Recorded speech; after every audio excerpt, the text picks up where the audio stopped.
what is your hatred for John Cena? Yo, when Hulk Hogan takes a rock bottom better than you, there's a problem. There's a problem. My man. All right, so give me the camera. One rock bottom. Yo, no, it's more than that. Show, give me the camera. I got the fucking camera. Kenny, I'm gonna have to do it for you. I'm gonna give you the whole spiel. He came out as a prototype. Whatever. You know, he slaps Kurt Angle. Ruthless aggression. I'm not into that. Whatever. He comes out as a rapper. I'm like, okay, all right, I can dig it. You know, he's from Boston, so that's a strike. You know, us New Yorkers, we don't fuck with Boston too much, but you know what? I'll look over that. He's doing his thing. Something original. Some I could, you know, there's something different. It's entertaining. Comes around, and my man has a choice between The Big Show, Kane, or Shawn Michaels. And he gives the most pussiest promo I've ever heard in my life. I will never forgive this. And he's on some, well, you know, I don't want to fight The Big Show because, you know, he's a huge guy. And, you know, you got the big red machine. Who wants to fight him? And Shawn Michaels is a legend. Fuck that, bro. You already beat all these motherfuckers already. Her return on SmackDown. Okay. So I definitely read some rumors about that. Because for whatever reason, and I don't know Cody's reason, you turn around and go back, and people are gonna be, you destroy thrones, and you go back? We have been doing this shit for ages, and he still doesn't know how to take it right. Trust me. That's it. I got you. My man, he collapsed with the kick.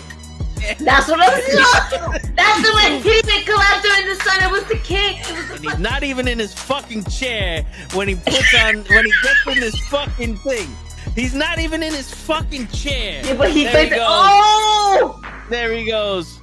Both matches without the wrestlers were in the table. And on that note, everyone, it's your friendly neighborhood. I stay loose, I stay hype. I stay loose, I stay hype. I stay loose, I stay hype. I could do this all night, cause I do what I like. Yeah, I do what I like. Yeah, I do what I like. Sipping goose, sip is right. And I go with the flow. Yeah, I go with the flow.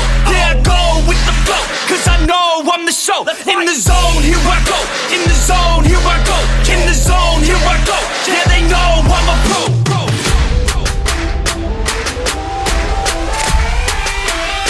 Let's go, let's go!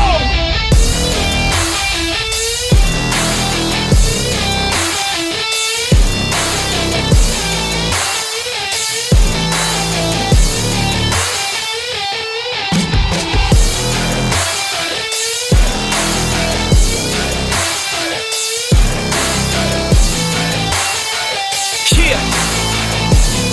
Let's go! Here I go, I get lit, I get hyped for this shit! That's right.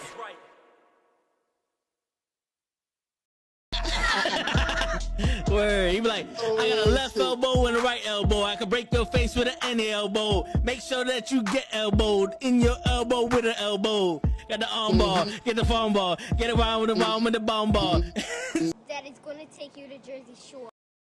Yo, what's going on, everybody? It's fucking Thursday night. You know what that means? Your boy Toe is in the building, and it's Wrestling with Knuckleheads. What's going on, Anthony? How you doing, man? How y'all doing? Tonight we're going to talk about Crown Jewel. We're going to talk about everything else that's happening in the wrestling industry. You know what I'm saying? You know what I'm saying? But yeah, man, fucking, I don't know, man. I saw Dynamite, you know, this morning, even though it aired yesterday, but I saw it at work this morning, and I'm over here, I'm like, yo, this is starting to become repetitive. I don't know if it's just me or if whatever, but it seemed like every Dynamite they start off with Orange Cassidy wrestling someone, and then they just keep doing the same shit. They have this thing with the Scissor Me Daddy Asses, the trio champion, the Acclaimed and MJF. And I don't know, I'm not feeling it. They're not hitting as hard as they should be. I had some shit on my eyelash. But I don't know, man. But then I saw Willow Nightingale get a title shot for the AEW Women's Championship against Sheeta. That was a good match. So I got excited. You know, it brought me back in a little bit, but I don't know, man. It's not hitting. It's not hitting like it used to. Edge speared Christian and like whoopty shit. You know, good for him. He speared Christian, whatever. You know, but I don't know. Maybe y'all could tell me if I'm bugging or if y'all feel the same way. And going to WWE, I know Triple H is supposed to be in charge. Triple H is supposed to be the guy doing the shows and all that other stuff. And has he done things? Yeah. You could definitely see a little bit of a change, but it's still the same format. Every Raw. 4,700 commercials. They got to pay their bill somehow. The main event is 5 minutes left in the show. Nothing gets accomplished in the main event. Then you have a match that's like, yo, this is a good match, but why the hell they just throw it together? They didn't advertise it or nothing. Like the Acclaimed and the Creed brothers. That was a match that we didn't know we wanted until we saw it. But it would have been nice to, have some prior knowledge to the shit or some kind of build-up or something. You just made Chad Gable go from the number one contender for the Intercontinental Championship, possibly winning it from Gunther, to going back to being a patsy. And then you added Tozawa to them, so now they're jokes again. And I'm like, yo, I don't know if y'all want to keep Chad Gable as a joke or what, but he shouldn't have been a joke after that shit with Gunther. You know what I'm saying? I don't know. Maybe I'm bugging. Maybe I'm just a guy that doesn't know what he's looking at. But what I do know is that Gunther now is having a program with The Miz, or possibly having a program with The Miz. And I'm liking it for two reasons. One, The Miz should be on TV more. This man, despite what Lay says, this man can do his job and do his job very well. He's one of the best at doing his job. Two, he can push Gunther to heights that Gunther can't get on by himself. Like, Gunther right now is on championship status of Roman as best as you can be with being there every week. You know what I'm saying? He is the most important champion on Raw. Even though I don't recognize Seth Rollins as a world champion because that motherfucker just ruined every goddamn thing in there. But he is right now the top guy on Raw, my opinion. But he's not looking like that to outside faces because, he's wrestling, guys that he's not really having any stories with. It's just throw them together and all that other shit. With The Miz being able to talk as good as he does and being able to paint a picture as good as he does, Gunther can capitalize on this. And he can paint the picture that Gunther wants to paint. You know what I'm saying? Because like I said, despite what Lay says about The Miz, The Miz can paint Gunther in such a light that Gunther would be looking unstoppable. So if he does lose the Intercontinental title, he can go for the world title. Imagine Gunther, the world heavyweight champion. I can see it now, but with The Miz's help to push the storyline even a little further, that if Gunther does lose that title to a Chad Gable or Tommaso Ciampa or to Ricochet, whoever he decides to lose it to, it would be like he's not taking a step down. He's walking through the window of opportunity, and he's gonna be going for the next title shot, which the way it should be when you was the Intercontinental champion back in the day. You know what I'm saying? So I'm excited to see how The Miz can get Gunther over. Even though Gunther's already over, but to get him even more over, I'm excited to see that. What's going on, Tyson? So that's always good. Now, this is the shit that I keep saying. Now, there's news, and we'll probably get into it more when other participants of the show come on, that Fox is not renewing the contract with SmackDown. And then they're gonna blame the fans because the viewerships are down. They're not getting the advertisement. The return of investment is not as high as they wanted to, so they're not renewing the contract with SmackDown. That's none of our business. But here's the reason why no one's watching SmackDown. You have 7 matches. There's 1, 2, 3 out of the 7 matches of SmackDown, right? Normally, that's a lot for SmackDown matches and premium live events. Usually, there's 1 or 2. Now, think about this. There's 3 SmackDown matches. Roman Reigns is in one of them. John Cena is in another one. And Rey Mysterio Jr. versus Logan Paul. There's 3, quote-unquote, arguably legends on SmackDown's side right now in those matches.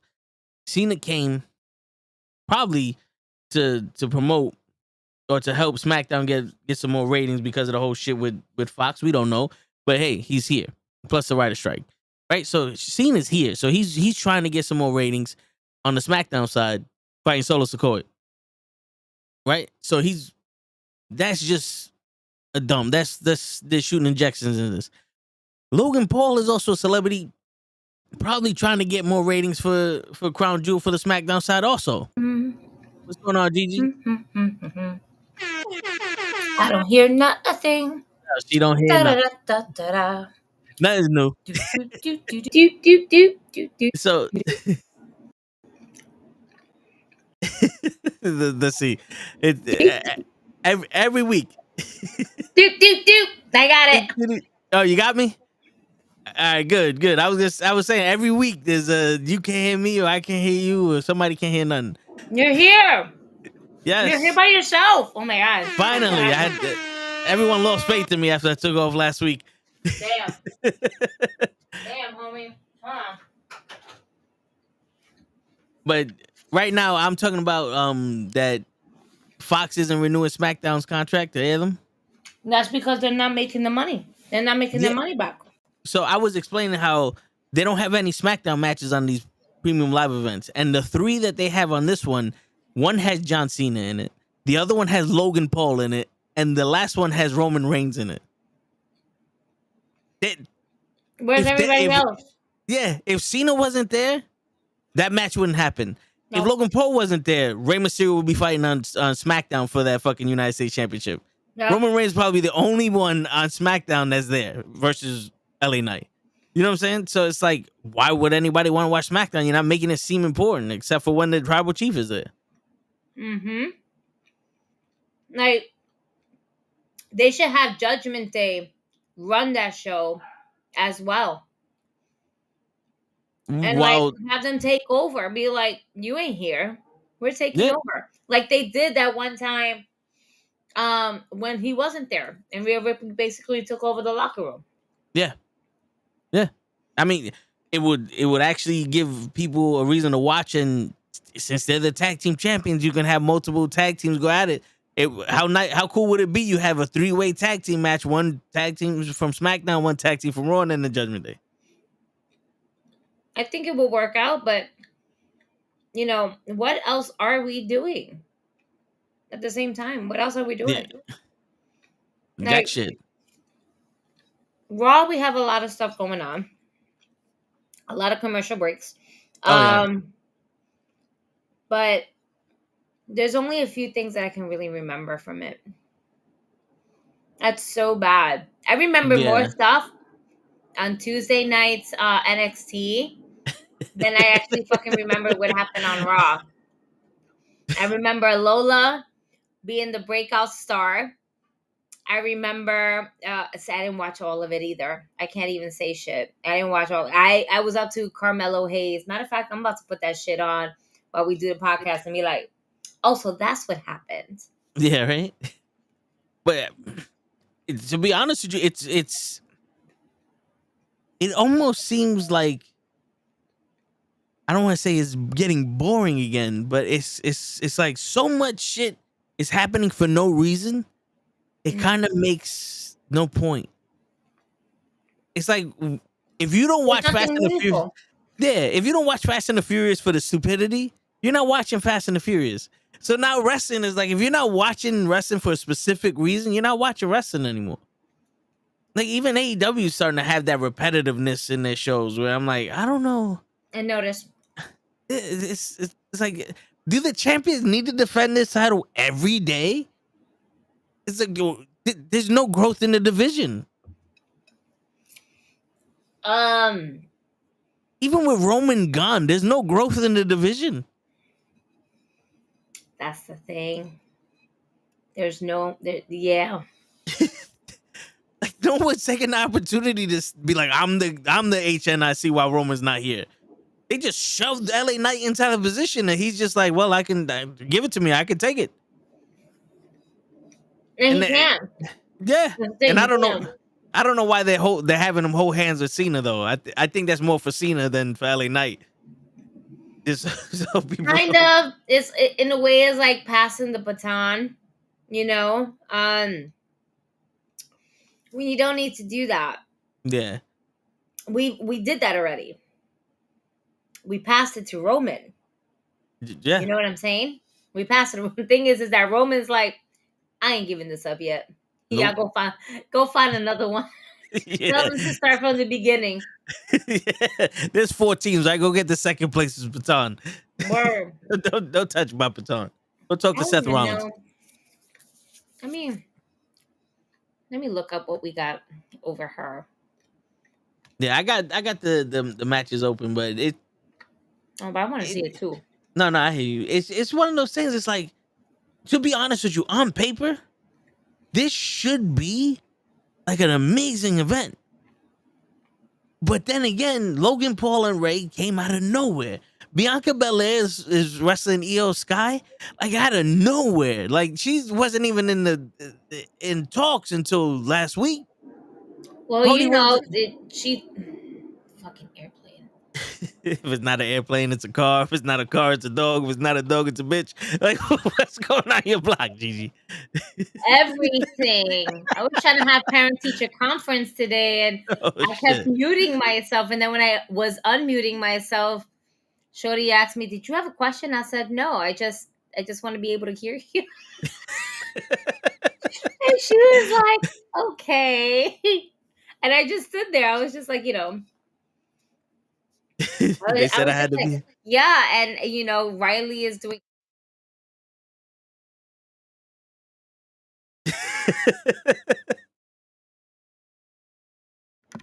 And as I was saying, I just hope that, anything that you can tell me what I can do. She's just looking at me like, you're in a strange room full of toys. And everybody else, mad plain Jane in the background. And I'm just like, you see my tag? You see my title belt? You see the other one? I'm a professional. I'm a professional. I do this. And the same thing happened too, where I couldn't hear them, but they can hear me. And then, as usual, when things start working, I start getting really excited, like, yeah! I'm like, be a parent, not a child. Be a parent, not a child. We couldn't go to school nowadays. We'll be excited we could hear you. Yeah! Yo. Seriously. Oh, man. But, yeah, there's no build-up. Yeah. The build-up we have is LA Knight. The build-up we have is Dominic Mysterio. The build-up we have, it's Cody and Damian. I actually like that promo from Cody, because there was just a lot of. Cody likes to deliver his promos with a lot of passion, and the fact that he called Damian Priest out on all of those things. He does, if you think about it, Dominic for a really long time was pretty much the weakest link of the Judgment Day. But Dominic Mysterio gets so much heat. Dom gets so much heat that he's no longer the one in the backburn. He really isn't. Yeah. He became one of the main staples of the Judgment Day with Rhea Ripley, because if she wasn't there, he wouldn't be getting as much heat. But yeah, no, he's becoming. And Finn Balor's just like, let my children fly. Like, he's enjoying this shit, because it's like, what I need, I've done this already with the Bullet Club. I'm gonna let y'all shine. Yeah, and then JD McDonough. Now we're bringing him into the fold, and now he's seeming to be. Everybody's going to DR. It gets a little cold all day today. I tried, like, so as you know, because you weren't here, but you saw it. I was talking about doing an unboxing video, and I really tried today. I did my hair nice. I just didn't do the makeup, which was fine because I could always edit that. Yeah. But every time I was like trying to talk, my daughter would call me. Every time I was trying to talk, the fucking airplanes was happening. Every time I tried to talk, a fucking car was coming. Vin Diesel was coming down the block. right? And The Rock was coming down the block, all right? And then these niggas are going all over the place. One person's going to DR, the other one's going to France, the other one's going to Crown Jewels. Yeah, there's just a lot going on today. And I just like, after a while, I was like, man, fuck this shit. And I almost slammed my laptop because I was getting frustrated, forgetting that I had the camera here. Oh, shit. And I was like, oh, no. No. Next thing you know, I'm holding my laptop with one hand. Because I was closing it like this. And then once I saw what was happening, I immediately like backed it up and I was like dangling like this. Because I'm a psychopath. No, I'm shit, I've been there. I'm Puerto Rican. That's why. Yeah. And we have I've been there. Yeah, for real. I've been there. Shit. So there's another week that's passing by me that, you know, I'm not doing this fucking video. It's okay. Sorry. It's okay. I'm this close to just doing pictures. Be like, here's what I got. You know what you could do? You could do the pictures and do a voiceover. If worst comes to worst, like with the whole thing where I lost all the audio from the fucking tips of the day at Battle Club, just do a voiceover. All right. No, and shout out to everybody at the Battle Club. Word. Shout out to everybody at Fallout. We know you guys are looking for a new home. We're hoping that you guys find one soon. We're here for y'all. Word. I'm sorry, I got a mouthful of pizza. Hey, listen. I'm surprised you came on so early. I had time. I had lots of time. Today's my day off. I did not take my child to school because it was parent-teacher conference and her half day was 3 hours. Shit. 3 hours. She goes in at by 8. Dismissal time was 11:20. Why am I taking my child to school for 3 hours? Yeah, by the time you come back home, you got to go back and get her. I'm not doing that. No. Yeah. No. If it was until 12, like normal time, like the time we got out at 12, 12:30. Yeah. Right? Then yeah, I would have taken her to school in a heartbeat. But y'all niggas telling me that, oh, the doors open at 7:30. So it's technically like 4 hours. No. See? They're like, nah, we out. Yeah, word. Out there like, we out. Nope. We ain't coming back here today. Word. Classes start at 8 and dismissal time was 11:20 on the dot. Nah, I'm sleeping in. I'm good. We're sleeping in today. Let me text them. Hey, I'm not going anywhere. Unless it's on that airplane. Word. Going to Crown Jewels. They're trying to see this shit. As I eat my pizza and wait for my bottle to get here. Word. But yeah, man, I've been there. There were times where I was like, yo, I had all my gear and I was gonna unbox my gear and do a video for that. And while I was unboxing the gear, I forgot what I was gonna say and what everything did, and I just said, fuck it. I just took everything out and hooked everything up, and said, I'm not making them. So then I made very bad unboxing videos, and I decided unboxing isn't for me.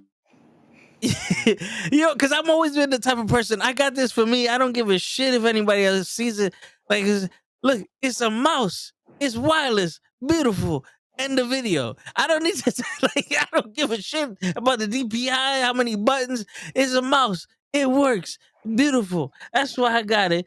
Thank you very much for watching. Tune in next time when I talk about the keyboard. Look, it's a keyboard. There's buttons on it. It lights up. It's beautiful. See you next time. You know what I'm saying?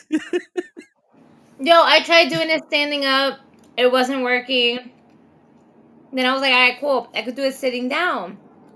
But then I'm going to have to cut a lot of scenes because all you're going to see is, all right, my next one. Yeah. Like, no. Yeah, that would have been I had tedious. it lined up on the table. There's just so much shit on Comic-Con. I just want to show everybody. I know the people that I bought them from, like, they want to see it too. But it's just maybe Sunday. Sunday's my next day off.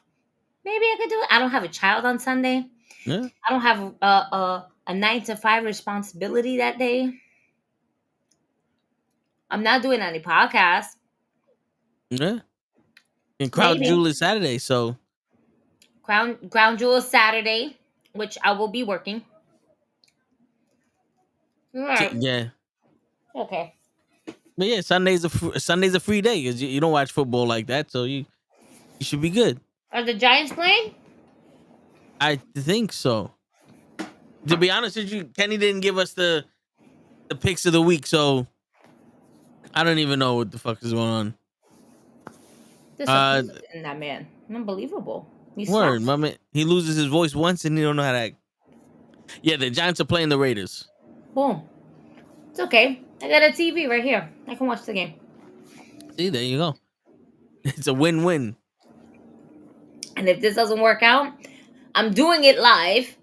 Okay? If this thing doesn't work out, I will do it live and you will all suffer. You will all suffer. Because there's a lot of shit. Fuck it. Yeah. You gotta do what you gotta do. Yo, this lemonade is popping. Oh my god! I was just about to say, you got a brand new cup. No, we're not used to these cups. I got my child's cup. Oh. It looks massive because the camera just makes everything know. But this thing is this big. Yeah. I don't know how to measure. It's this big. And Gigi don't have giant hands, so it's not like Andre the Giant. Monstrous though right now. I'm actually waiting for my baby to come through. Latest arrival is at 10 p.m. Yeah, where's my bus driver? You hear me? Oh, here's my nigga's on a bike. Oh, no wonder. That could be him on the plane. Who knows? Could be. Yeah. It could be.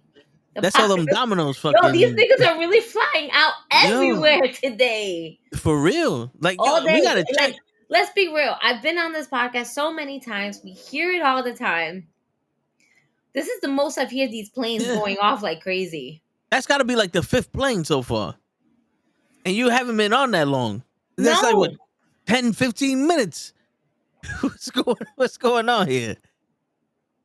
We gotta check. It might be cheaper to fucking. It might be cheaper to fly. Clear skies.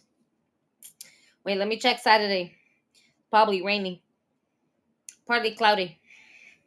In the 60s. Yo, this weather is so fucking bipolar. Shit. I hate you. I hate you, weather. Anyway, let's get back to good old wrestling. Shit. Round trips on Sprint Airlines to DR is $215. Everybody's getting their butt done now. That makes sense. It's the cheap time of the year. Everybody's getting their butt done. That makes sense. The Christmas holiday special. You already knew. Once it was the stroke of midnight hit, boom. Christmas carols everywhere, y'all. Yep. It's Black Friday every day. That's right. Shit. Gotta fucking hate it. I mean, love it. Right. Yeah. You motherfuckers. Fuck that. But we missed you last week, bro. Yeah. My cat almost fucking died on me. And the crazy shit is I spent almost a damn near $1,000 on this fucking cat for them to tell me they don't know what's wrong with it.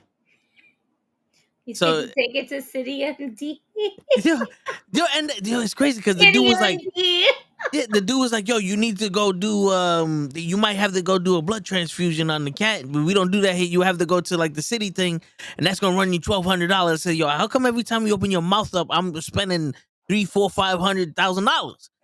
Stop opening your mouth. Stop suggesting shit. Tell me what's going on. I don't know what's happening. She just lost 84% of her bloods. I was like, all right, then my doctor instinct came in because in the streets you had to learn how to fix shit before your mama found out you was fucked up. You know what I'm saying?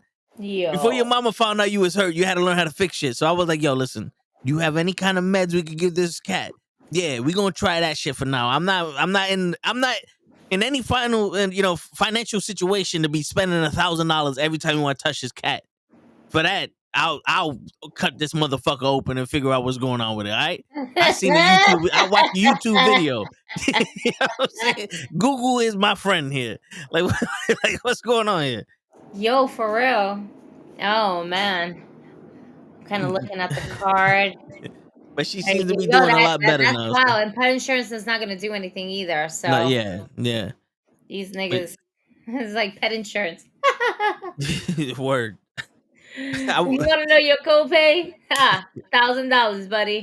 Yeah. Without copay, it's $3,000. Shit. Mentira. I'm giving them too much credit. Without copay, it's $1,100. You know, they just yeah. We'll cover the $50. Word. What $50? The extra $50 that they gonna charge me because I got insurance? Like, what the fuck? Careful, if you see a specialist, that shit's gonna go up even more. Yeah. And my guy was a specialist at not knowing what the fuck was happening. He was partially retarded. They took this little dog downstairs. I don't know what for. Then we just started hearing screaming. Like, you know, when it sounded like a human was being tortured. And the owner of the dog was like, yo, is that my dog? The receptionist calls down and like, yeah, your dog's scared. The owner was like, bullshit, my dog don't act like that. What the fuck you doing to my dog? Only thing in my head was if I heard my dog screaming like that, I'd have kicked down that fucking dog, went down there. Like, what are you doing to my shit? You know what I'm saying? Like, there's fear and then there's that. That was fucking... You ever seen The Princess Bride? Yeah, of course. Remember when they were torturing Wesley? Yeah. And everyone in town heard that scream? That was the scream that dog let out. Shit. That was the scream of pure agony. It's like, I can't. I'm just kind of going. I'm going through our group chat because I've been off social media for like past few days. Like shared here, there, but I didn't post as much as I did last week with all the fucking and the week before that. Oh, wait a minute. Knock, knock. Jorge is at your door. Oh! Uh-oh. My man was like, oh, I'm watching the show. All these planes are coming. He probably did jump out one of them planes. He did. He parachuted his way down. BRB. I'm gonna meet Jorge. Yeah, there you go. Jorge is gonna make Gigi a very happy person right now. Yes, he is. But I still gotta go downstairs and get it and show my ID and show my age. Word. See, me, I haven't had to show my ID since I was 8 years old. But yeah, there's no...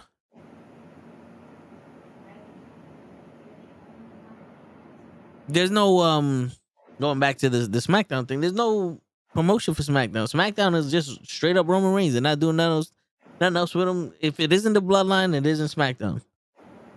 And this is why I didn't want none of my favorite wrestlers going to SmackDown, because of that reason. Everybody that got traded to SmackDown during the draft didn't do shit. Where are they at now? Huh? Where they at now? That's what I'm saying. And still, Roman Reigns is the only reason why I watch SmackDown, because he's actually doing something. He's actually doing something with his life. You know?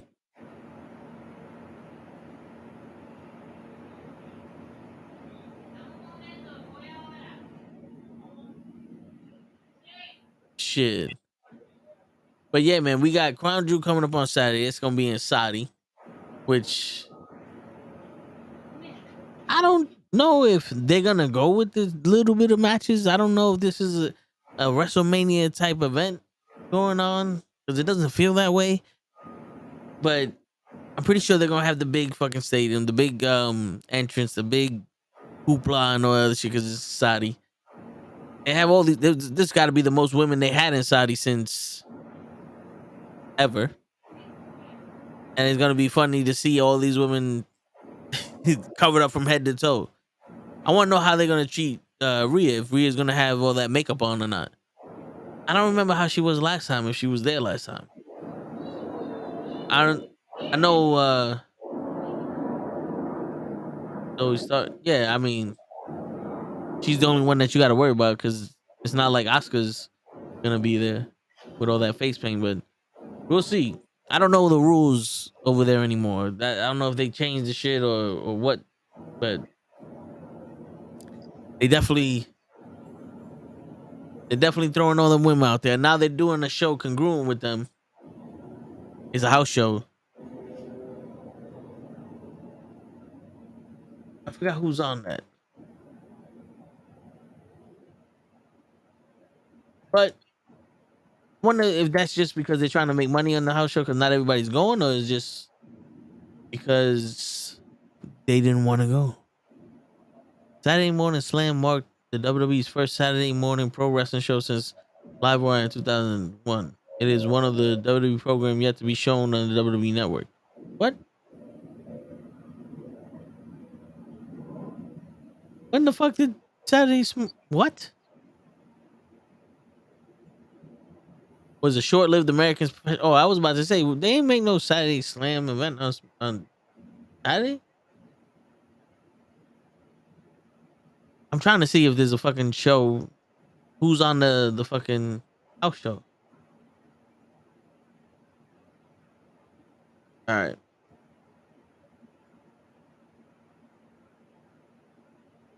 Is it the 3rd to 4th, right?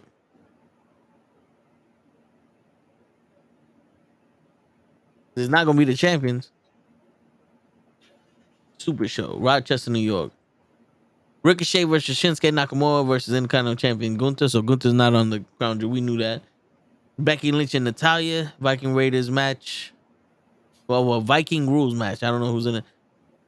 Oh, it's probably Kofi versus Ivar. What I call him Tokar.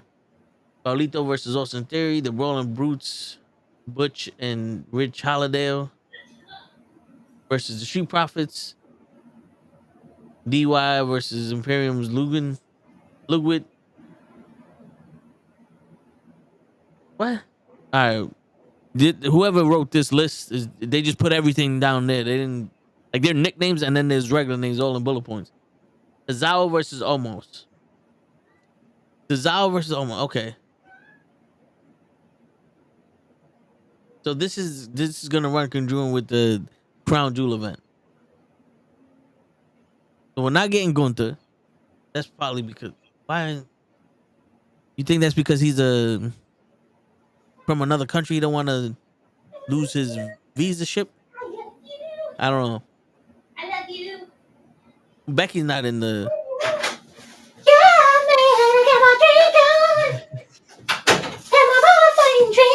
What up, Loki? Yeah. Gigi's very excited. Oh, shit. Yo. I forgot I didn't put the mic on mute. we just hear you serenading your JMO. Oh man. Yo, I used the shit out of Uber Eats today, man. I hear you. Yo, it was cold today. Yeah, that's fine. No, thank you. And we went from yesterday and it was cold today. Yo, let me tell you something right now. If you are an Uber Eats delivery guy, okay? If you are a Grubhub delivery guy, and you know it is, I don't even have my phone on me. I left it over there. It feels like it's in the 30s. If you are wearing a hoodie and socks with chancletas, you have zero fucking complaints about coño, está frío. Yeah, pendejo, está frío afuera. With your hoodie and your chancleta, you're not even properly dressed right now, my guy. Word. You're not properly dressed today. Oh, sí, está frío. You motherfucker, you're wearing a hoodie, chancletas with socks. Yeah. And you're riding on you're not even in a fucking car, bro. If you're in a car, I would probably understand. Because you in and out of your car. Boom, bam, that's it. But you're driving a little fucking motor shit with nothing. With nothing. Yeah. I don't want to hear none of you niggas complaining. If you you know did what see the weather is outside, dress accordingly. Word. Or don't complain. Don't complain. Because you setting yourself up. That frío afuera. Yeah. No shit. Estás aquí afuera con un fucking hoodie y chancletas. ¿Qué tú te crees? You should have your Timbs on. 2 jackets. 4 shirts. Something. Especially if you're on a fucking little motor. Yeah. Like, you need to layer up. You might feel hot later, but shit. Yo, the delivery guys that do it for the chinos, them motherfuckers is looking like Maggie from The Simpsons, all fucking bundled up with the little gloves that are duct taped to the steering wheel of the fucking scooter shit. They ain't fucking around. No. They ain't fucking around. No. And that shit is definitely, it is glued there. It is duct taped all over the thing. Yeah, they ain't. My man is not fucking around here. He's like, nah, man. I'm keeping the gloves on that shit so I can just whoop, whoop. Here goes your shit. Whoop, whoop. Put them right back in. Fuck that. Shit. What's going on, Mr. Loki? But shit, man. Yeah, so I'm here. no, yeah, so they're doing a house show at the same time that they're doing Crown Jewel. As they should. Yeah, and so it's Ricochet versus Shinsuke versus Gunther for the Intercontinental title. Becky Lynch versus Natalya. A Vikings rule match between Kofi Kingston and Ivar. Carlito versus Austin Theory. The Brawling Brutes versus the Street Profits. DYI versus Imperium. And Akira Tozawa versus Omos. Akira Tozawa. Oh man. That was a lot to digest. Wait a minute. So where they're doing this house show? Rochester, New York.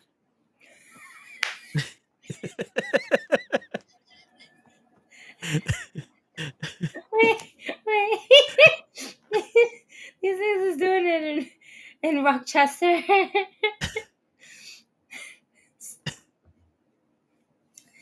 You know what? God bless. They get to stay in the home ground and still are able to work. You know, you don't necessarily need to be on every premium live event. You can just, as long as somebody's cutting the check. Oh, that sounds so pretty. Yeah. Beautiful. I mean, I would have loved to see Ricochet and Shinsuke and Gunther in a triple threat match at the premium live event for the Intercontinental title. Here's to those who get to stay on the mainland. Hold on. The official pour of the Nukkle HeDD Network. Glug, glug, glug, glug, glug, glug, glug, glug, glug. Glug, glug, glug. And woo, I was gonna say right on the hour, but no, we're still early. We're still very early. Yeah.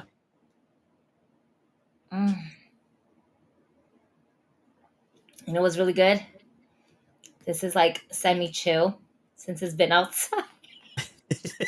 Your word with my whiskey is actually a little chilly. It's a little cold, which is awkward for me because I'm like, this is not the right temperature, but I'll accept it. Right? Yeah, that just threw me off. So we're getting all these matches. Yes. At the house show. At the house show. Hold up. No. I need to see this house show card. Like, I know you told me. Hold on. I can't believe this. House show. I hate it. Fucking. Oh man, these goddamn airplanes. Yeah. On other news, did you see that thing? I forgot who was it. Ray put it in the chat that Fox is blaming the fans. No, it was Kenny. Fox is blaming the fans for low viewership and not getting a return on investment for SmackDown. So that's where I was saying that they weren't getting their return investments because I was reading that. Yeah. So yeah.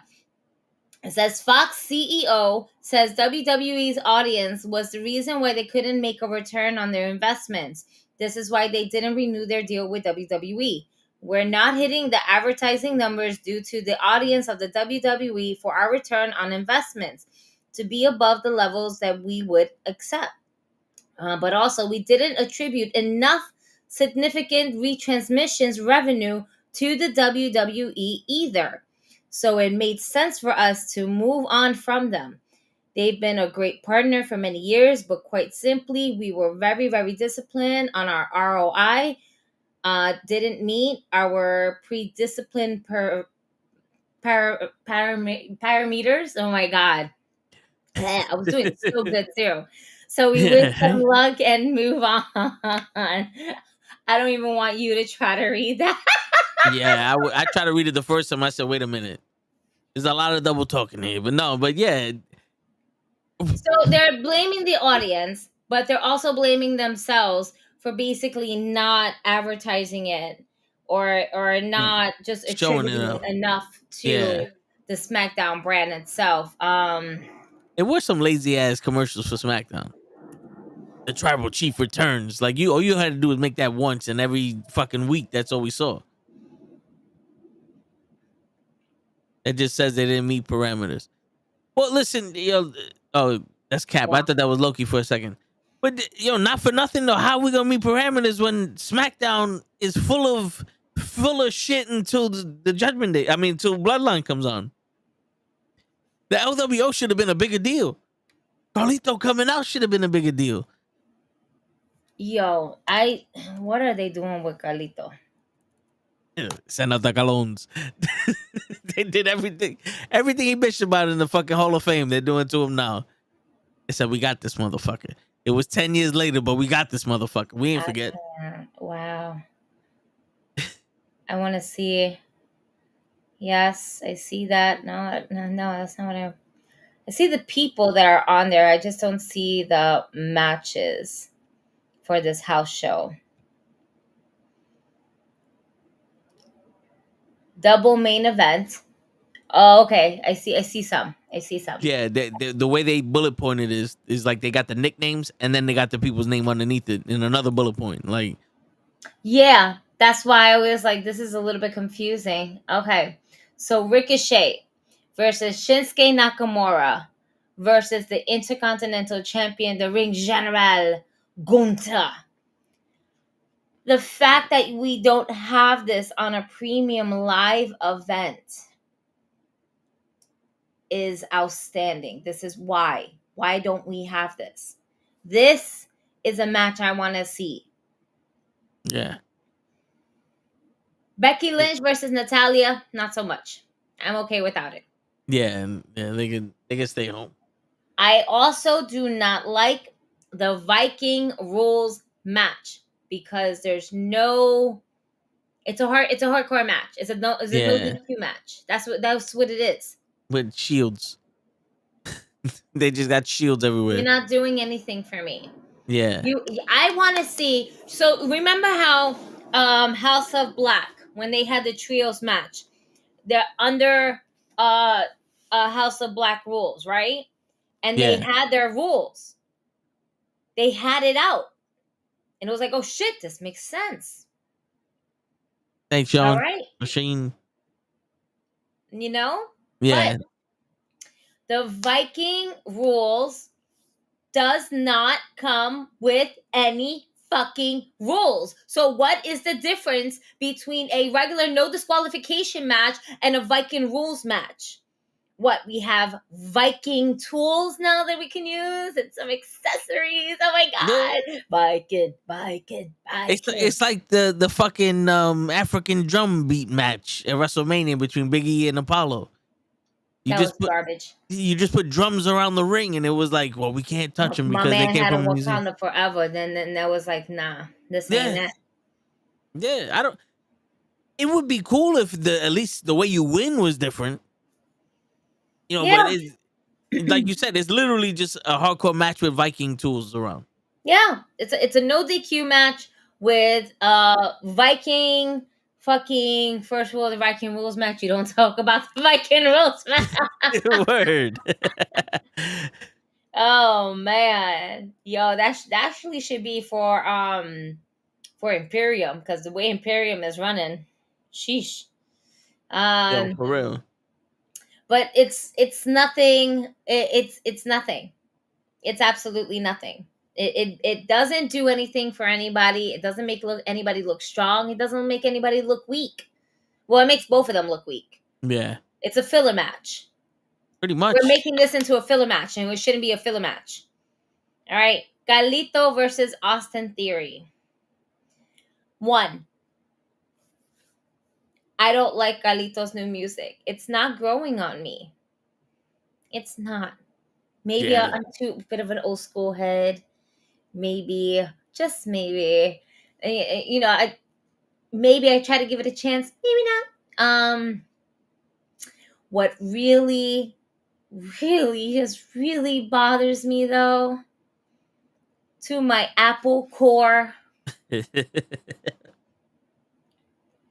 is the fact that we're putting the LWO shirt, but not in the Puerto Rican colors, but in the Mexican colors. And Carlito is 100% Bori. Why don't we have his LW? Oh, excuse me, LW or W. Oh, I don't know how they do it. This is Cero Miedo. I know that much. Yeah, right. W. I don't know how they do it. W. Oh, like that one looked right. That one looked right. Yeah. 1. I like his shirt that says Carlito, and then it has the black and white rebellion Puerto Rican flag. I like that. That was dope. If you haven't seen it, definitely go on to WWE.com. I think I actually have an affiliation code, but I need to go ahead and fix that shit up. I don't know. But there's that.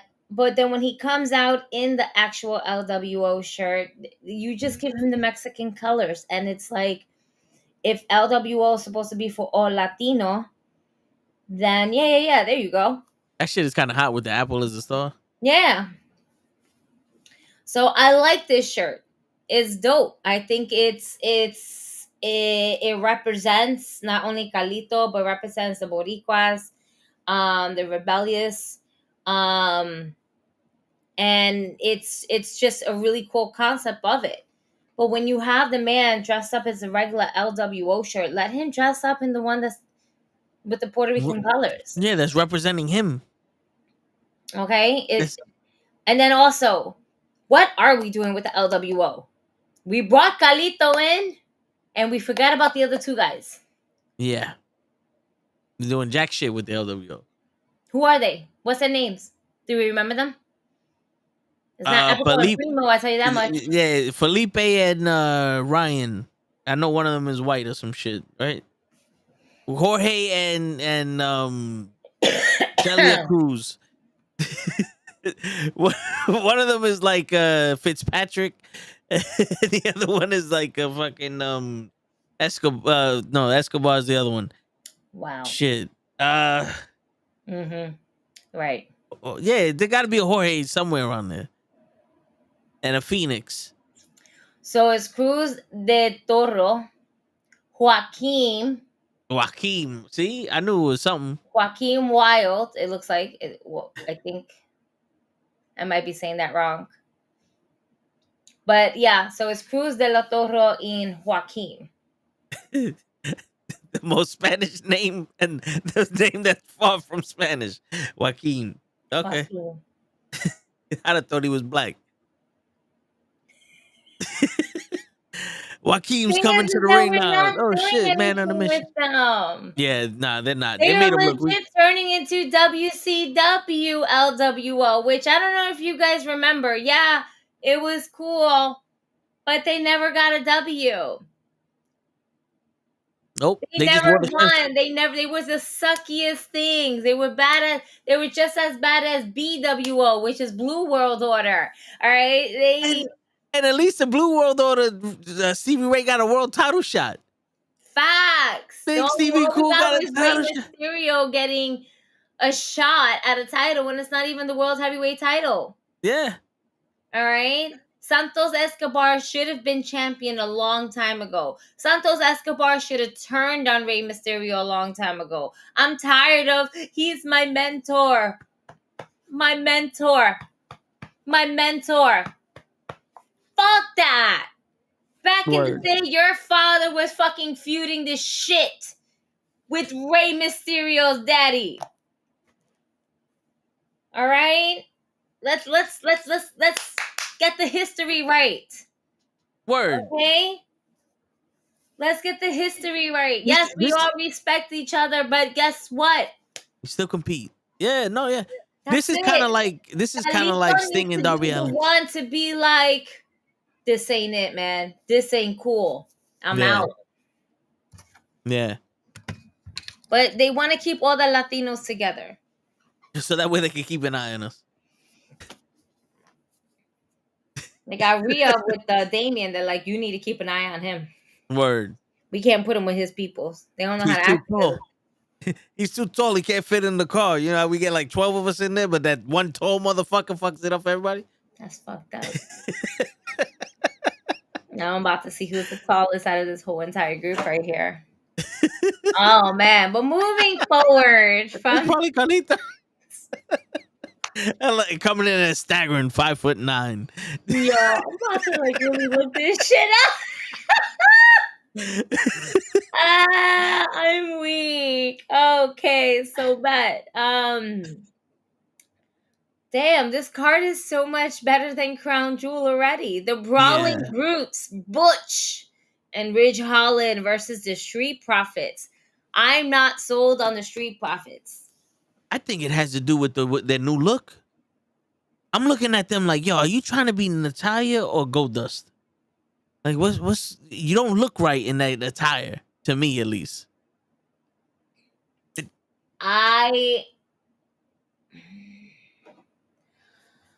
They look great in suits, and I think that they need to start kicking people's asses more in those suits than in their actual wrestling ring gear. Yeah. Not only that, but I'm still sold on the Street Profits of, you know, Profits set up. We want to smoke. You know, the Street Profits haven't been up for a while. Yeah. They're hitting a little bit of rock bottom. They put themselves with Bobby Lashley. That could have taken off on like so much better. But the way they started writing it was that they're still a fucking joke to me. Yeah. They came out losing already. And then give me the suits, give me this. It's like, wait a minute, what? What are you trying to punish these children? Give me all your nice things. I'm taking them back. You don't deserve them. What? I would assume that they would have paid for them themselves. Like, so it's because Montez, my sports jacket. I'm gonna Montez more cleaned up than oh man, I keep wanting to call him Dougie. Yeah. Oh, I forgot his fucking name now. Wow, you're not helpful. Nope. Montez Jordan. I want to call him Zach Sabian. Just for the fuck of it. Not Zach Sabian, nigga. What? Montel Jordan. No. Scottie Pippen. Darrell Reeves. I'm gonna just throw out names until one of them sounds right. Angelo Dawkins. Angelo Dawkins. That was gonna be my next fucking guess. What the fuck? I swear you know to what's God. wild? I started Googling Street Profits and the name just popped up. I was like, Angelo Dawkins. That's Dougie's cousin. All right. I'm not sold on them though. Yeah, me neither. I am sold on DIY. I am sold on Tommaso Ciampa, Johnny Wrestling, Johnny Gargano, and Imperium. Yeah, because I like that. They're natural. Like Gunther's coming into his own. Like I said, with the program he had with the Miz, I don't know if you saw it yet, but that program he had with the Miz made me feel like, okay, this dude is the bad motherfucker in the. He's show enough. He is the gangster in the movie with his crew. That you might be able to beat up my crew, but you ain't touching me. And a lot of the bad guys are usually the biggest pussy, and the crew protects him. Gunther's protecting his crew. That's what I was like. That's why I was like, yo, I'm excited to see him with the Miz, because the Miz could bring that out of him. The Miz will bring the verbal side of Gunther's badassness out. Because you know the Miz is gonna do a lot of talking in this. Yeah. And I think that's what hurts the Street Profits, because it's unnatural for Bobby Lashley to show that kind of anger towards these grown men, and these grown men are just taking it when their whole lives like they want the smoke. Like, if someone was yelling at you and was gonna kick your ass, wouldn't you want that if you wanted the smoke? Like, I feel like they should be more like of a gangster shit. You know, like they should be the New Age Nation of Domination, not try to be the fucking Hurt Business. Because I think this is trying to be like a new Hurt Business, set up for what they should really be. Yo, we being overlooked. That's the problem. We being overlooked. And we gonna kick everybody's ass until you stop overlooking us. Now, look, I got them in suits now. I made the Street Profits gentrified. Oh, shit. Hold up. It's not natural. At least like Montez Ford is trying his hardest to be a bad guy or be a heel, and he's just out there screaming at the top of his lungs, and it's funny, but it's like, bro, that's unless you're trying to be the Joker out here. I don't know who told you who gave you this advice. There's certain people in the business that they can try so much to either be a face or be a heel. Okay, The Miz, there's only a rare few times that we've seen The Miz be a baby face, and it went over. But realistically, he's better off as a heel than a face. Yeah. Right? Willow Nightingale, they tried making her into this evil part of the House of Black Julia shit, huffing and puffing. Ooh. You know, that sounded really bad, but y'all niggas got it. She sounded like Brody King out there, and she can't keep a mean mug face because she's just so full of happy energy. She'll come out, she like, you know, try to play it off, and it's like, who you lying to? Word. We sees it. We know you, girl. Sees it, girl. It's like, come on, you can fool them, but we know who you are, girl. Charlotte Flair, another one, right? Charlotte Flair. At one point, she was too, girl, go ahead. She was trying her hardest to be a face. Yeah, and I do mean hard. She was trying hard. Yeah. And then it was like, this ain't you. Yeah, her natural presence. Yeah, her natural presence is that resting bitch face. Like the closest she could be to a baby face is just a calm heel that's going after another heel. Like less of a heel. That's the baby face she could be. She can't be a full on Bailey, hugging everybody and all that other shit. You muted. There's only a certain amount of people that that can only be one side of the coin.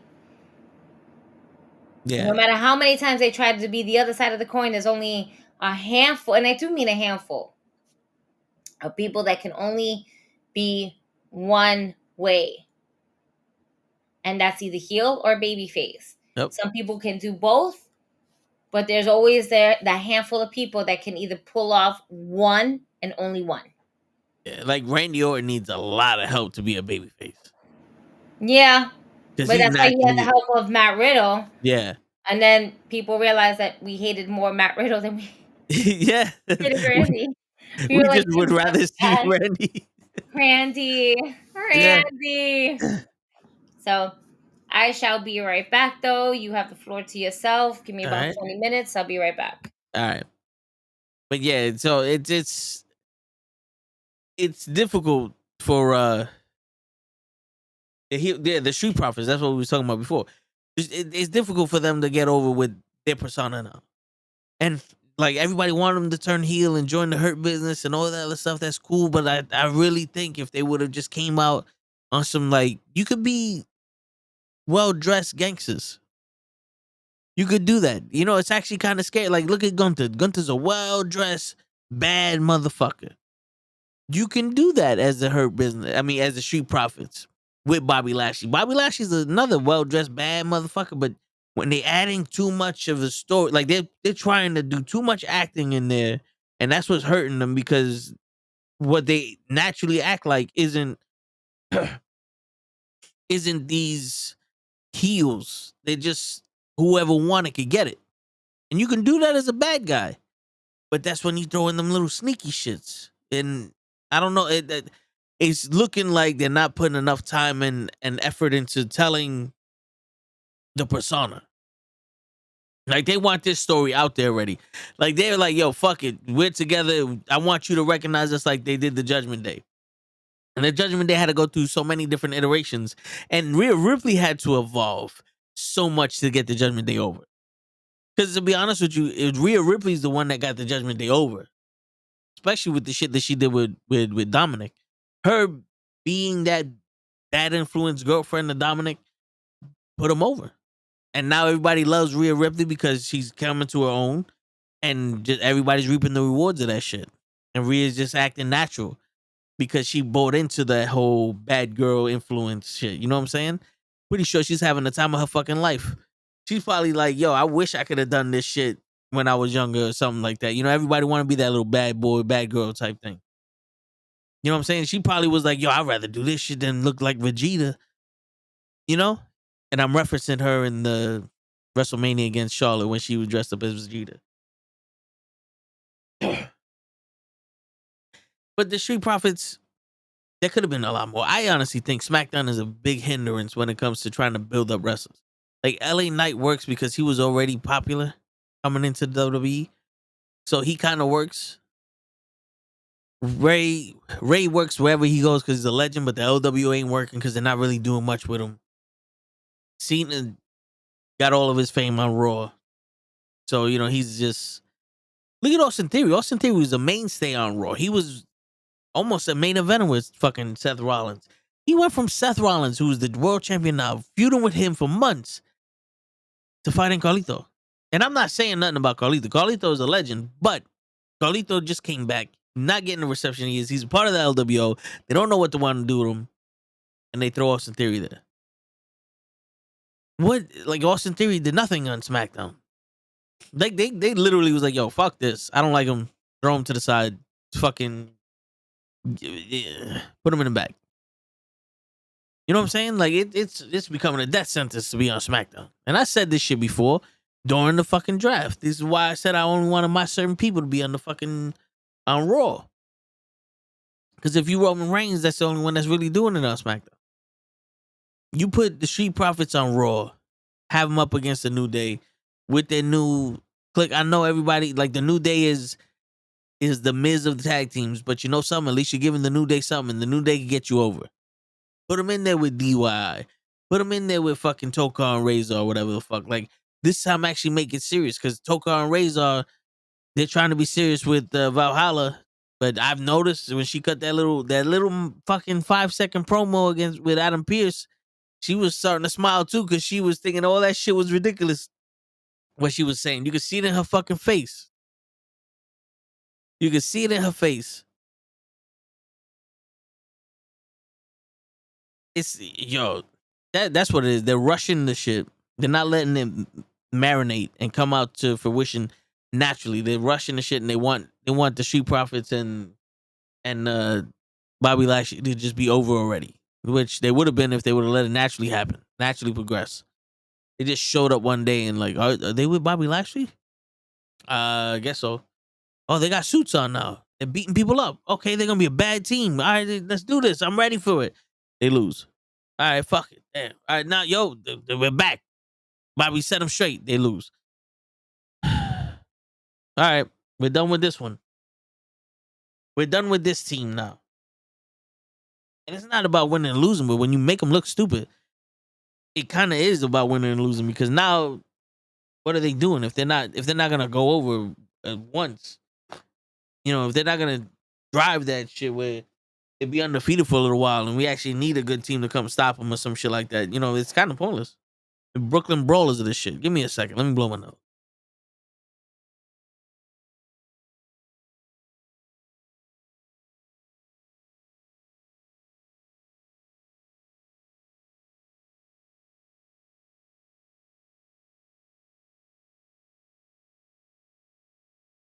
And they better relax with Damian Priest too, because Damian Priest is starting to get on that level. It's almost like it's almost like they're trying to figure out a way to have Damian Priest lose the Money in the Bank without him losing the Money in the Bank. Am I bugging? It's like they painted themselves in a corner because Roman can't lose that title. Seth can't lose that title. Remember, Seth has a broken back, so obviously he can never lose the title. You know? So why would you put Damian Priest to be champion, which he should have been during that last man standing match, because it gave Seth Rollins that little break that he wanted. Then Roman Reigns, then Drew McIntyre could afford the Judgment Day for the fucking title. You could have had that at Crown Jewel. I would say Crown Jewel is the day that Damian Priest cashes in. And if you want to be a dick, have Damian Priest cash it in on Drew McIntyre. Drew McIntyre wins. Judgment Day comes out. Fucking Damian Priest hits him. 1, 2, 3, new champion. Fuck Drew McIntyre over again. And then let that story build up. Drew McIntyre versus the Judgment Day. Boom. Beautiful. You can even do it where Seth Rollins hits Drew McIntyre because he's tight that Drew McIntyre cheated or some shit. And bow. Is Seth Rollins a part of the Judgment Day? Tune in on Monday Night Raw. You know what I'm saying? Something like that. But it's Will Smith looking tag team. Yo. Yo, word. They get bitched out every time we see him. But yeah, Sean Views Entertainment, whatever. Appreciate you saying that you see good things, you see big things for us. I don't know if you saw the comment I put in the chat for you. Appreciate that. But yeah, there's a lot of things. This is why I say if I was gonna be taking over, like Triple H was taking over, you'd start that shit right now. Don't wait until Royal Rumble. Don't wait until fucking Tuesday. Don't wait until Crown Jewel or fucking when the temperature gets warmer. Don't wait for the fucking the chicken to finish basting. Do that shit right now. What you gonna change? You ain't gonna change shit. Ain't nothing happen. You know what I'm saying? Nothing happened. Bringing people back, but you're not really doing nothing with them. Like, why is Natalya out there all of a sudden? Natalya is wrestling every fucking body. Natalya was showing up more at a time when Becky Lynch was trying to get new people to challenge her for that title, the NXT title. And Natalya's on screen more than these new people. That don't make no sense. Why wasn't she out there when everybody was chilling? Everybody was asking for a title shot. Now that they want to show the rookies or the new people, they want to show new faces. Now Natalya's out there all the time. That don't make no sense. Natalya turned into Dana Brooks. I said this shit on one of the Mondays that we watched Monday Night Raw from 7:30 to 11. Tune in. We do it on this channel. Monday Night Raw Watch Along. It's the best Monday night show that you could ever see. I mentioned that before. She's the new Dana Brooks. She always just wants another shot. You can give me an opportunity. That shit gets old. That shit gets real old, real quick. Fucking Chelsea Green. Yo, she's doing her thing. Chelsea Green and Papa Nevin is doing their thing. They're the tag team champions. There's no tag teams out there. They're holding down the division. They're doing their thing. Do I think the tag team titles are cursed? Well, I don't know. But I had the cure for it. If you saw my promo, it's on my Instagram. I tagged Chelsea Green and Chelsea Green actually shared it. So I don't want to hear no shit. I'm semi-famous. You know Mercedes saw that. You know she saw that, Mr. Loki. She saw me looking good out here in the suit. She saw your boy looking good out here in the suit. You feel me? Shit. Looking fucking good. Yo. But yeah, they're doing that thing for a tag team division that isn't existing. And Jimmy's falling behind too. Why is Jimmy was red hot on SmackDown coming off of that feud with Roman Reigns, and you cooled him the fuck down. Jay was hot after that feud and they cooled him the fuck down. Jimmy now is starting to take over because, you know, he's doing that comedy shit, and that's actually kind of funny. You actually get to see his personality. Before you you got to see Jay, who was the mean one. He was the one that's like, let me get him. And he wanted to fight everybody. He had that gangster shit in him. And Jimmy over here is the funny motherfucker. So you get to see both of their personalities, and Jimmy's winning, but Jimmy's not doing nothing on SmackDown. He's just sitting there doing his little skits. Jay isn't doing any skits showing any of his personality except for him and Sami Zayn's love romance shit. And then he's teaming up with another tag team partner. It's like, okay, why isn't he feuding with somebody? Why isn't he on his own? You know what I'm saying? Like, to be honest with you, like, Sami Zayn should have been fighting for Jay's fucking affection, because he's the one that fucked up on the bloodline. He's the one that turned his back on them for Kevin Owens. You know what I'm saying? Like, did we forget that? I know Sami Zayn wanted to do the right thing and didn't want to hit his friend with the chair, but remember, that was the rules. Them the rules, player. He turned his back on Roman. He had to do what he had to do. Where's that at? Why is like, shit don't make sense. But then again, what do I know? I'm just a guy that watches wrestling for his whole life. So obviously I don't know what I'm talking about. Because the proof is in the pudding. It's not working. But they know better. And I know better because I'm telling you something different. That's my justification. I've never believed in doing the same shit with different people and expecting the shit to be popping. And that's what AEW's doing too. Don't get me wrong. This isn't WWE's better than AEW. AEW's better than WWE. This is just straight out facts. I tell you what I see when I see it. It's a little interesting that everybody's going after MJF now. I'm not gonna lie, that does spark my interest. There's so many enemies for MJF. But it almost seems like they're making the Acclaim weaker, so it can make MJF look like he's in more trouble than he's supposed to be. And I don't know why they would do that, because the Acclaim when they won the tag team titles were red hot, and then they just said, fuck it. All right, that storyline's over. Go sit in the back, go do something stupid. We're going to make sure that everything dies down, then you're going to win the Trios Championship and do nothing with them. You're going to make them pink. That's all we got. That's all we got for you. You know? They were red hot. Red hot. Cooled his ass down. Wardlow, red hot. Cooled his ass down. Now he's coming back. And I don't think people give a shit about Wardlow being there. To be honest, I don't think they give a shit. And this whole you took everything from me shit with MJF is a little bit too late. Because MJF was champion before, Wardlow left. So why didn't he have this problem when Wardlow was there? You know what I'm saying? Wardlow was TNT champion. Why didn't he have this problem with MJF then? He just let it be. But now he wants to fight MJF. It's like, come on, bro. This don't make no sense. We just need a little sense here. That's all I'm asking for, is a little sense. Just make it seem like, all right, cool, I get it. I understand why they're doing this. But they're not going to do that.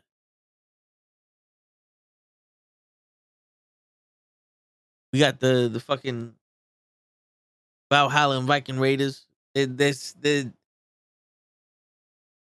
seem like they're being serious, but it's hard to overlook that. But I guess that moonsault and actually showing his ability is helping. But it's very hard for me to watch wrestling now and give a shit.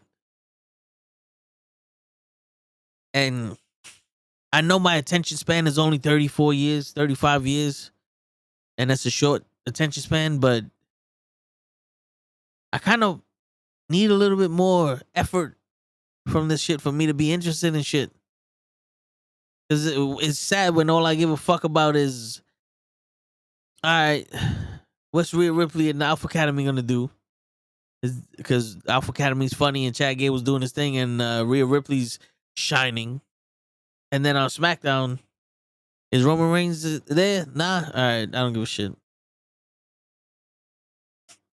There's nothing else. Yeah, everybody has their favorite. Everybody, oh, Jimmy's doing his thing. Jay's doing his thing. Solo's over there doing his thing. Paul Heyman's doing his thing. Yeah, I get it, but they're not doing their thing enough for me to care. You know what I'm saying? Like, if you don't watch the show and you just watch the premium live events, you ain't missing nothing. You actually, no, you did miss something. You missed time wasted. They didn't accomplish anything on Raw between fucking Seth Rollins and who's he wrestling? And Drew McIntyre. They didn't accomplish nothing. Then they just keep having Damian Priest walk out when Seth Rollins is wrestling. It's like, oh, okay, yeah, biding time. Anytime I can cash in my money in the bank. Yo, that shit is beautiful when it's unpredictable. You keep walking out there, people gonna be like, you gonna do a crown jewel, and then they don't do a crown jewel because, well, everybody knew he was gonna do a crown jewel, so we want to, change it up. At this point, let them run out with it, because I honestly think that they're gonna I honestly think that they are trying to figure out a way to take this shit off of him without him looking bad, because it made Austin Theory look very bad when they did that shit with him. When they did that shit with him, it made Austin Theory look very bad. He went for the United States title. What kind of shit was that, bro? You'd have been better off fucking trying to cash that shit in with Roman, and the bloodline goes in there and stops you. You try to pull a fast one. You thought nobody was there, and the bloodline came in and stopped you. That would have been it. That would have been perfect. That's all you needed. If you didn't want him to win the title, there you go. Boom. And it could have set up a future feud with him and the bloodline, but nope. All it did was build up a feud for him to go to SmackDown with the United States title that he won after he cashed in the Money in the Bank and lost. Like, he lost him cashing in the Money in the Bank for the United States title, and then the week after he wins it. So it's like, if you could have just asked for a title shot, why didn't you just fucking ask for a title shot and you didn't need to cash in the Money in the Bank? So let's see. I want Damian Priest to cash that Money in the Bank in on Drew McIntyre. Let Drew McIntyre beat Seth Rollins. And then immediately after, have Damian Priest cash that fucking Money in the Bank in. And then we could go with Drew McIntyre versus Damian Priest in a feud for the title. And when the time is right, give that shit to someone else, because Drew McIntyre don't need that title. But I think that would be dope. You have all the champions on fucking Judgment Day. The world champion, the tag team champions, the North American champion. All the champions on fucking Judgment Day. We're gonna leave Gunther out of it because Gunther's his own fucking division. Gunther is the man right now on Raw. Like I said in the beginning of the show, Gunther is the man on Raw right now. So we ain't gonna disrupt that shit. But they're going good with the Miz.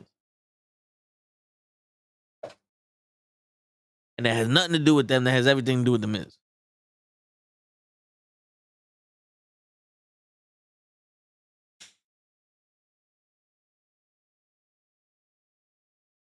And like I said earlier, despite what Lay wants to say, I got all the faith in the world in the Miz. He did the impossible twice already.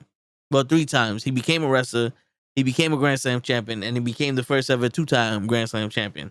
So if he ain't doing the impossible, nobody can do it.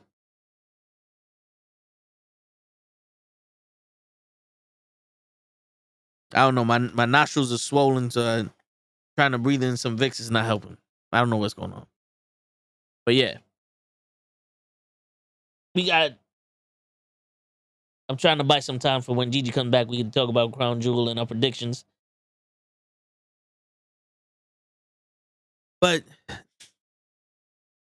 I don't know. I haven't noticed anything different with the GMs. Adam Pearce has always been making decisions on Raw, so like that doesn't change anything. And then Nick Atlas is the SmackDown GM, and I'm not really watching SmackDown like that, so I don't know if he's making a big deal, if he's making any changes on that. I know Bianca Belair came out of nowhere now she's wrestling Io Sky, which I didn't realize that until just now.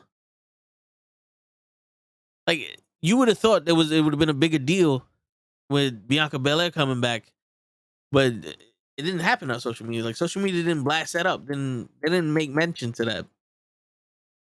I think they were too focused on Logan Paul and Ray, which they're not even giving that much of a push on either. I don't know. I don't know what the WWE is thinking. I don't know if they think that, oh well, word of mouth. That's how we're gonna promote this match, because they're not doing any commercials for the shit, any advertisement for this. Like, you would think that they would be in a situation to promote even more, because they're trying to get viewership overseas. Maybe they're just on some, well, we're gonna rest on our laurels because it's overseas and they're gonna pay for it anyway. But it does seem a little lazy. Kevin Owens and Austin Theory. I forgot Kevin Owens was traded to SmackDown. Because I was about to say, what the fuck is Kevin Owens doing on SmackDown fighting Austin Theory?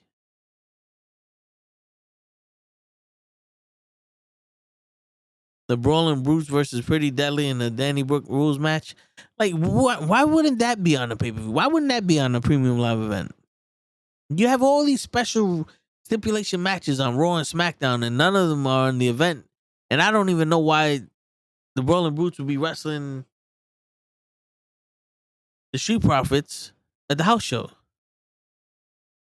You know what I'm saying? So, like, and then Bianca Belair steps into the ring against Bayley again on SmackDown. Like, I don't know if I want to. I don't know if I want to fucking waste that match on them on SmackDown again, but they're probably gonna jump her or some shit. But that was me just stalling until you came back. Got you. I didn't hear anything.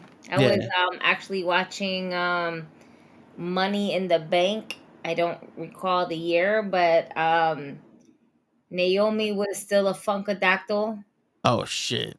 and Soraya was a Paige. Ah. So somebody Yeah. call your mama. That was the one-on-one that we had going on right now. Yo, word. Somebody call my mama. That was the shit back in the day.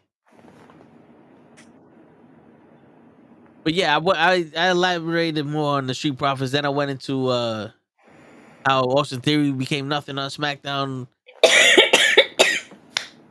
And Yo, how sad. How fucking sad. Excuse me. How fucking sad Austin Theory's stardom has fallen. I mean, the man had the Money in the Bank briefcase, did not cash in successfully, and now is not even going to Saudi. He is going to wrestle Carlito, which is not bad. I'm sorry. I don't want to make it sound like because fighting Carlito is a bad thing. Fighting Carlito is a great thing. I think it's great for Austin Theory to have that underneath his belt. yeah. But I honestly believe that Austin Theory and Grayson Waller should be your next tag team to possibly get the belts. Yeah. And I'm not saying for them to take it away from Judgment Day. And I'm not saying right now. But starting the new year, if we're not doing anything with Grayson Waller, if we're not doing anything with Austin Theory, put these boys together because they know how to bounce off of each other well. They're like Bobby Roode and Dolph Ziggler. Yeah, man. And it sucks because I don't see Bobby Roode coming back to the ring. He's a producer now. Yeah. Let him do his producing thing. Yeah. They need it. But I hate to see the glorious one, Bobby Roode, and his career like that. Yeah. And I'm really hoping now that DIY is back, we're getting these glorious bombs back. So I need, if anybody's gonna be a manager to DIY, I want it to be Bobby Roode. That would be something. Shit, that would be something. All right. So I'm looking at all of this. So yeah. I just want to go ahead and we definitely touch base on this. Akira Tozawa should always be protected. Yes. He is the next R-Truth in this game. All right. And there's no one like R-Truth because R-Truth is on his own thing. But if you have to put in comparison to what Akira Tozawa can do, it is basically him taking over the position of R-Truth. The man is everywhere. He is on SmackDown. He is on Raw. He's on NXT. Is he on SmackDown? I feel like every once in a while he'll pop up on SmackDown. Yeah. Right? Like he pops up a little bit of everywhere. Right? That dance alone. That's it. Ooh, that's nasty, Tozawa. Yeah. Nasty. That alone makes him the R-Truth of this time. Shit. He was on NXT stealing the Heritage Cup from fucking Noam Dar. I think that was great. And then they made it into them going into a haunted house, which was fucking stupid, but whatever. I've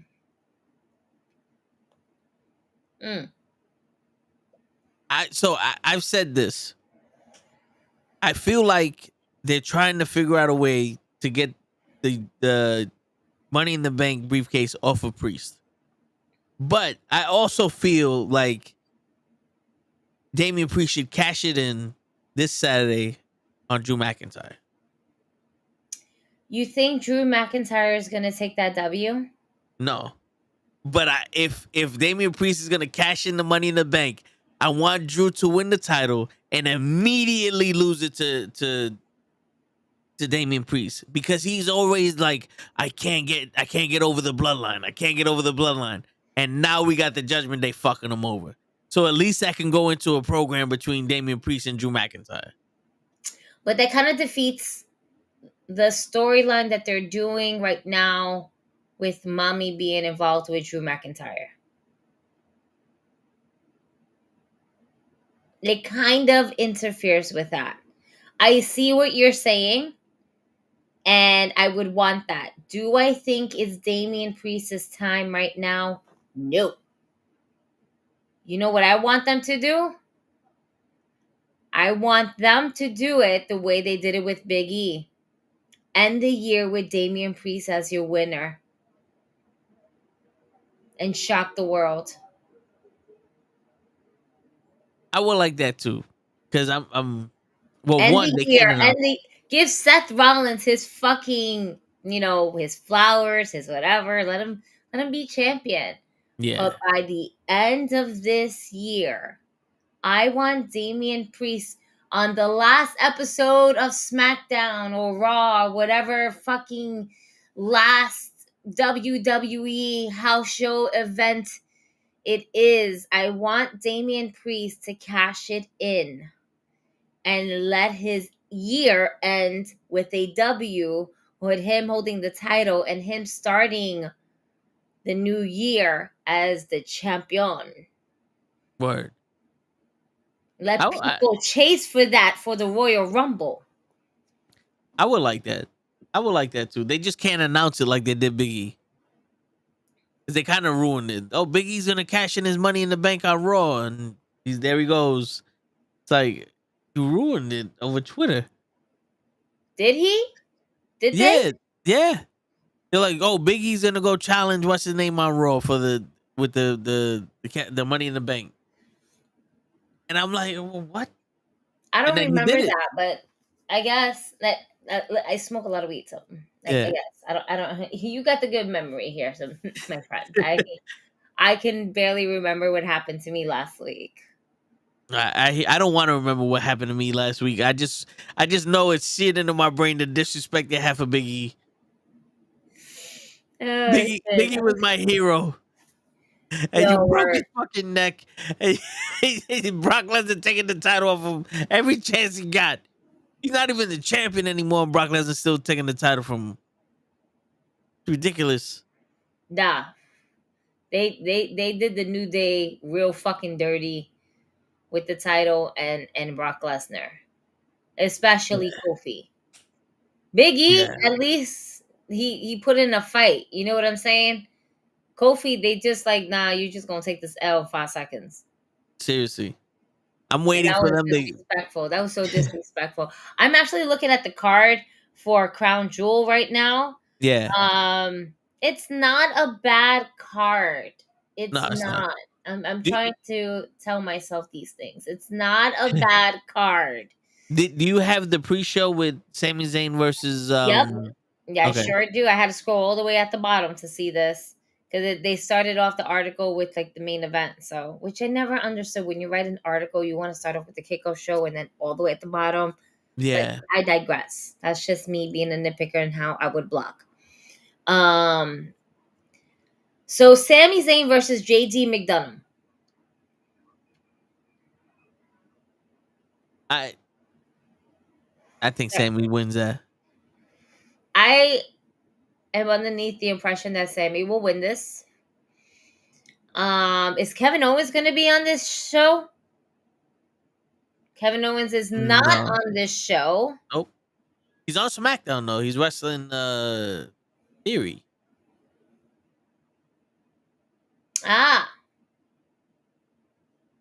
Right.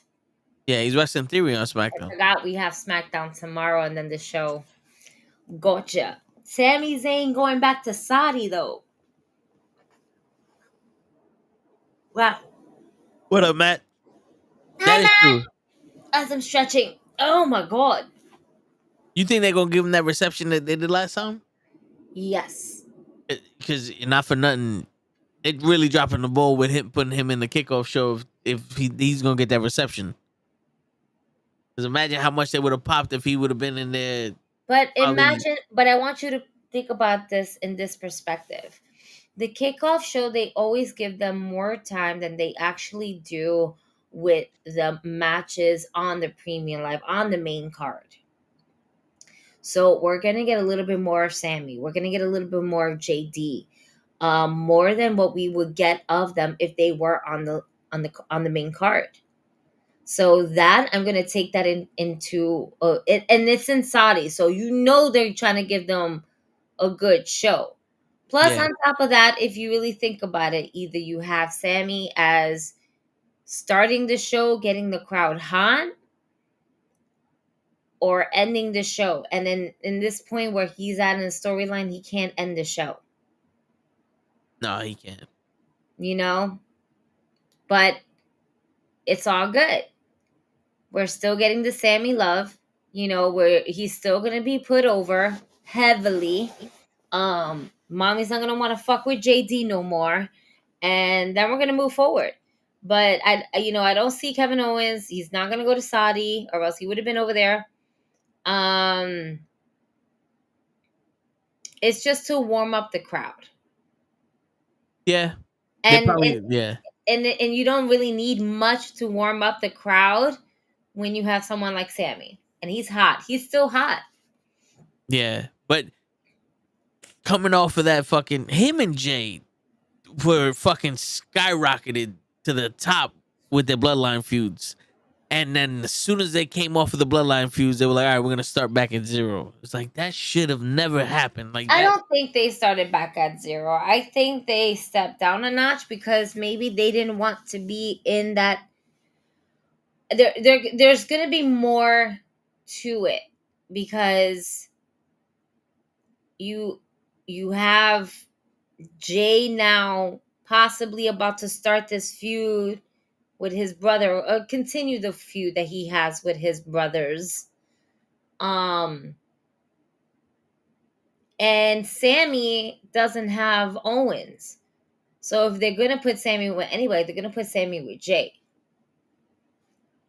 WWE knew something for a fact. They should have never put the tag team titles on Jey Uso and Cody Rhodes. Yeah.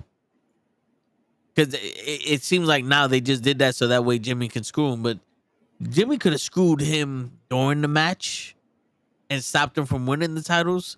He could have screwed him at any fucking point in time until WrestleMania. Because I'm pretty sure that's the goal, Jimmy versus Jay at WrestleMania, right? So why do we need this shit now so that way nothing can happen in the future? Because it's like Jay ain't even bothered by the fact that his brother kicked him in the face. It almost like it never like Jay's like, that ain't happened to me. Well, if you think about it, the time that Nick Aldis basically took over that first like week or night, whatever it was, they were like, "Nah, come back here. You're gonna get fined. You super kicked my superstar. So, all right, if that's the case in scenario, then maybe I should go ahead and find his brother, like a tit for tat shit." So we're really trying to keep them apart. But when you think about it, they're eventually going to cross paths in different premium live events because they are both going to be booked. If Roman's not booked, Solo is booked. If Solo's booked, Jimmy's booked. Then in some sort of way, they're all going to be booked somehow. You know? And that's why we have to look at it.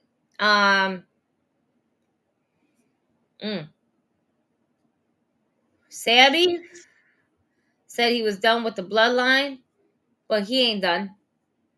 As long as Jay's around, he ain't done. Yeah. He ain't done. It's we're not done yet. We're not done with the story. You know, there's going to be a massive build. So that's why you have Sammy and Jay on the same roster. Because now Jay's probably going to try to be tag team champions with fucking Sammy. And that's going to hurt more than him being fucking tag team champions with Cody. Because it's Sammy fucking Zayn. It's Sammy Uso. Yeah. Come on. He's feeling very Usi. Mm-hmm. He was feeling very Usi against the Judgment Day on that promo that he was cutting against Rhea Ripley. What a fantastic promo. Yeah, he gave the most fucking emotion in that shit. I was like, damn. Wow. Who hurt you? Wow. Yeah. But it kind of was like, this is coming out of nowhere. But also at the same time, give me more of this. At least something's happening. You know what I'm saying? Like you're doing something with Sammy now. Beautiful. Because the Kevin Owens and Sami Zayn tag team, they were good. But unless they're in that feud with somebody and they're just around, there's a difference. Like if they're in a feud, give me more of them. If they're just standing around bullshitting, I could do without it. Yeah. Yeah, for sure. But we're going to move forward from the bloodline, okay? Because I've moved on from the bloodline. Did you move on from the bloodline? I mean, I still throw up the ones, but why? Just be like Drew McIntyre, not be done with the bloodline. I'm here for the whole story, Gigi. Once I watch episode 1 of the movie, I gotta watch all of them. I gotta see the story to fruition. We need to finish the story. I get it. We get it. All right. We're going to finish the story. No matter how many times you get kicked down, you still get back up. Yeah. And now I'm invested in Damian Priest's story because he was supposed to be the leader of the bloodline and he's playing second fiddle to Dom Dom. Now what? He's Dom Dom. Bitch. Yo, Cody Rhodes should be storyteller Cody Rhodes because he's writing everybody's story. I'm fucking weak. We need to move on. All right. We could be here all day doing this shit. Next match I see coming up, which could possibly be the match that starts off the night, is indeed the WWE Women's Championship match. Io Sky versus Bianca Belair.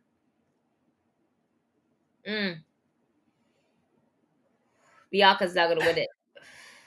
Bianca is not going to win it. The EST is not going to win it. Yeah, I want Io Sky to maintain the championship because why would Belair win the title?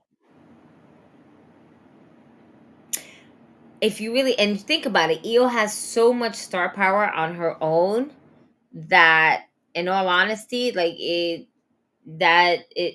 for it to transcend not only in Puerto Rico, because that shit really took off in Puerto Rico. They were all behind Io. Yep.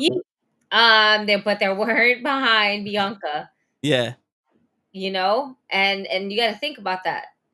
And things like that can make Bianca Belair into a heel. She started off as a heel in NXT. You know, she was essentially the next Sasha Banks, but in a different way. Yeah. But Io and Bianca Belair, you know, there's gonna be a little bit of Bailey, a little bit of Dakota. Maybe Bailey, maybe not so much Dakota. Yeah, because Dakota's still hurt, right? She's still hurt, but she still, you know, interferes and gets there like, hey, what's up? You know, she can't take any bumps or do any wild shit like that, like on air. But they're still gonna be somewhat involved. Yeah, of course. You know? But I feel like Io should be champion for a while, and because right now she's fighting the same three people: Asuka, Charlotte, and Bianca. They're not, and the only way I see Bianca winning this is if they want Jade to fucking face Bianca quick, and I don't think that you should not be rushing Jade into shit. No, in fact, I think they should. I said it. They should be tag teaming up.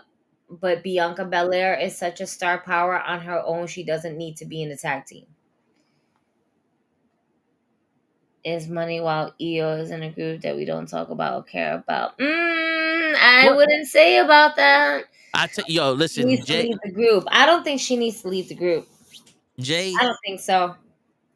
I honestly think that Bailey right now is the best female wrestler on the roster, just for the simple fact that she is innovating in matches we've been watching for the last 20 years, and she's putting everyone over. Like, you put her in a feud with anyone on that roster, she's going to put them over and make them look like they're championship material. Look at what she did for Bianca. Look what she did for Io. Like, everyone she steps in the ring with is fucking gold. And Io is just as good as Bailey. But because she's Asian, they're not going to showcase her like they would the other one. So now she's able to be on there with the same pedestal that Bailey's on and show her greatness. Why did my shit just turn white? I don't know. Like my fucking webpage just completely went right. Stop, Bailey. You talking COVID? No, I'm talking right now, bro. Right now, the fucking War Games match, Bailey innovated and did some shit I ain't never seen in that. The match she had in Hell in a Cell with Sasha Banks, she did some crazy shit in that. The ladder match she did with Bianca Belair, she did some crazy shit in that. The ladder match that she had with all the other women on top of that. Yeah. Where Io basically fucking won that briefcase. Yeah, yo, Bailey is the one right now. Charlotte's not putting no favors out there. She's not helping nobody out. Fucking Asuka's doing her best, but she's not really doing. Bailey's not effective this year. Doing her work for Io. Bailey's not nothing because that was her mentor. Yeah, but come on, Jay. Wait, Jay. What's the comments? I'm not seeing. I have to screen. He goes, Bailey's not effective this year. What? Come on, Jay. Stop. Come on, Jay. Stop it. Listen, bro. Drink some water. You've been in the hot yoga for too long. You stretching right now. You watching WWE with your eyes open, bro? I'm paying attention.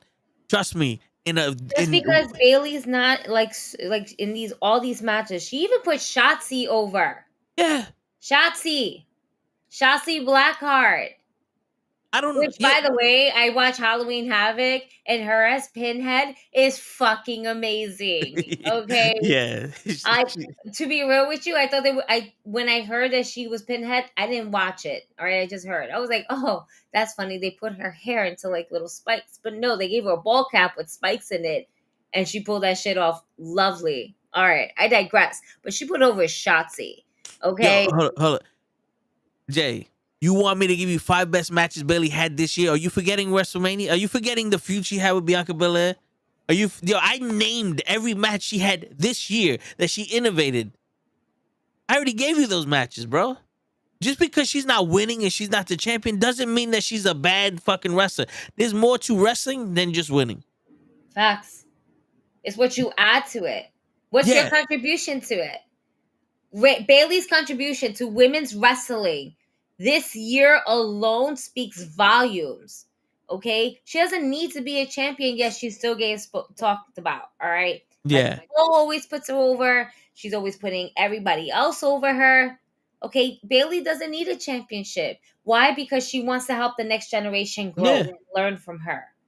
And yo, I want to know who your top tier is, Leon, because Charlotte Flair ain't doing nothing for this women's division. Rhea Ripley's doing something for this women's division. We're actually seeing more women on Raw now because Rhea Ripley fucking opened up her mouth and said, I got to take control over this women's division. If it wasn't for Bailey, Io Sky and Dakota Kai would not be on SmackDown. They would be in the back doing the same shit Shotzi's doing. They would not take it. SmackDown is the place people go to die, and Bailey is thriving out there with Io Sky and Dakota Kai. They're thriving. Dakota Kai can't even wrestle. Yeah. She can't. She has as decoy. So that way she can take those hits. Yeah. Yo, but guess what? She takes a hit so that way her team member goes over. Yep. And guess what? That helps the whole group grow. Yeah. Right now, she's in a faction. She's not running solo. She's not running for a championship match. She's not doing this and that. What she's doing is she's elevating her team that she basically created on her own. Not somebody that they basically threw her in there. Okay? So winning doesn't necessarily mean that you have to take these W's in the matches. Winning means overall performance. Yeah. All right? Yeah. The way she put Shotzi over as a fucking crazy lunatic was amazing. And Shotzi basically also sold it herself. Sasha, who? Yeah. Oh. Because Matt said that Bailey's the reason why Sasha had a 5-star match in NXT. She was Sasha then, so therefore she still acknowledges that. But she's ain't Sasha no more. Yeah. The Raquel's gimmick is the same gimmick that she has anyway. Like now. Yeah. She's just booked as a big bitch. In NXT, she was kind of like a Kevin Nash to Dakota Kai, Shawn Michaels. Yeah. But now she's just hey everybody. And it's hard to change that because there's so many bad girls and tough girls on Raw. She got to stick out somehow. And like, I want her to turn heel. Yeah, but then there will be no good woman on Raw. Like Natty would be the only one left. No, that's not true because if we're bringing up superstars, we still have fucking, oh my God, what is her name? I see her face. Tegan Nox. We still have Tegan Nox. We still have, Shotzi. What? I don't even know what brand Shotzi's on right now. Shotzi's on SmackDown. She got a strong back. So she got a strong back. But yo, dude, she's amazing also. If you ever see her TikTok, she's funny as fuck. Raquel. Luisa from Encanto.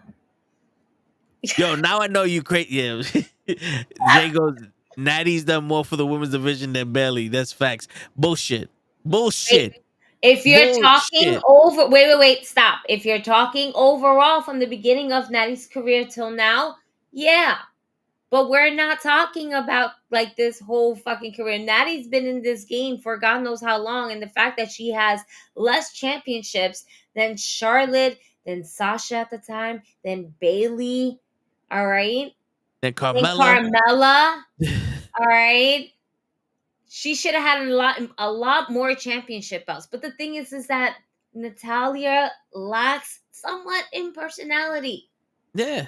Yo, Jay, I'm not going to take away anything she did when she trained the wrestlers, when she's training the people to be in there and improving their wrestling skills. I'm talking about on TV work. I'm talking about when you put them in the ring with each other, Bailey's the one that's going to make you the star.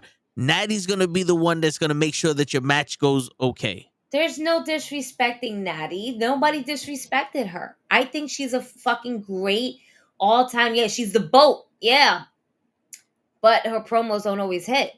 And that's not disrespecting her. That's just me articulating the way that she does her promos. Not for nothing. Bret Hart was a great wrestler, but his promos wasn't the greatest, bruh. Yeah, they wasn't. All he right, had to wear sunglasses. That's the facts. You want to be facts? Let's be facts about it. Bret Hart was an amazing technical wrestler, right?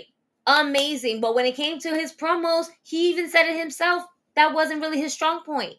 And unfortunately, Natalya falls underneath that umbrella. She is a heart. Okay? She rolled with the punches. But you know, she has her own personality, her own way, and everything like that. I don't take anything away from Natalya. I'm not disrespecting her. Her promos are not always there. She definitely should deserve a lot more than the women like titles underneath her belt with her resume than half of the other women on the roster does. That's not taking anything away from her, and that's not disrespecting her. If anything, that's giving her more props, more flowers to her. But aside from that, Bayley has been doing her thing this particular year. We're talking about 2023. Because guess what, folks? Our asses are in November. And next month, it's the end of the fucking year. Where did it go? We don't know. There's a lot of lawsuits, though, that came into play. There was a fucking stocks going up, stocks going down, there was a lot going on in wrestling alone this year. Okay? A lot. And all we're doing is giving Bayley her flowers this year for being one of the top women in the women's division that has elevated multiple women on the women's roster, Raw and SmackDown, wherever she fucking decided to get her hands in. Boom. All right? At the end of the day, in this match, because of Bayley, all right, putting a little bit of into it, Io Sky retains the title. Yeah. All right, and now we move forward to a match that I just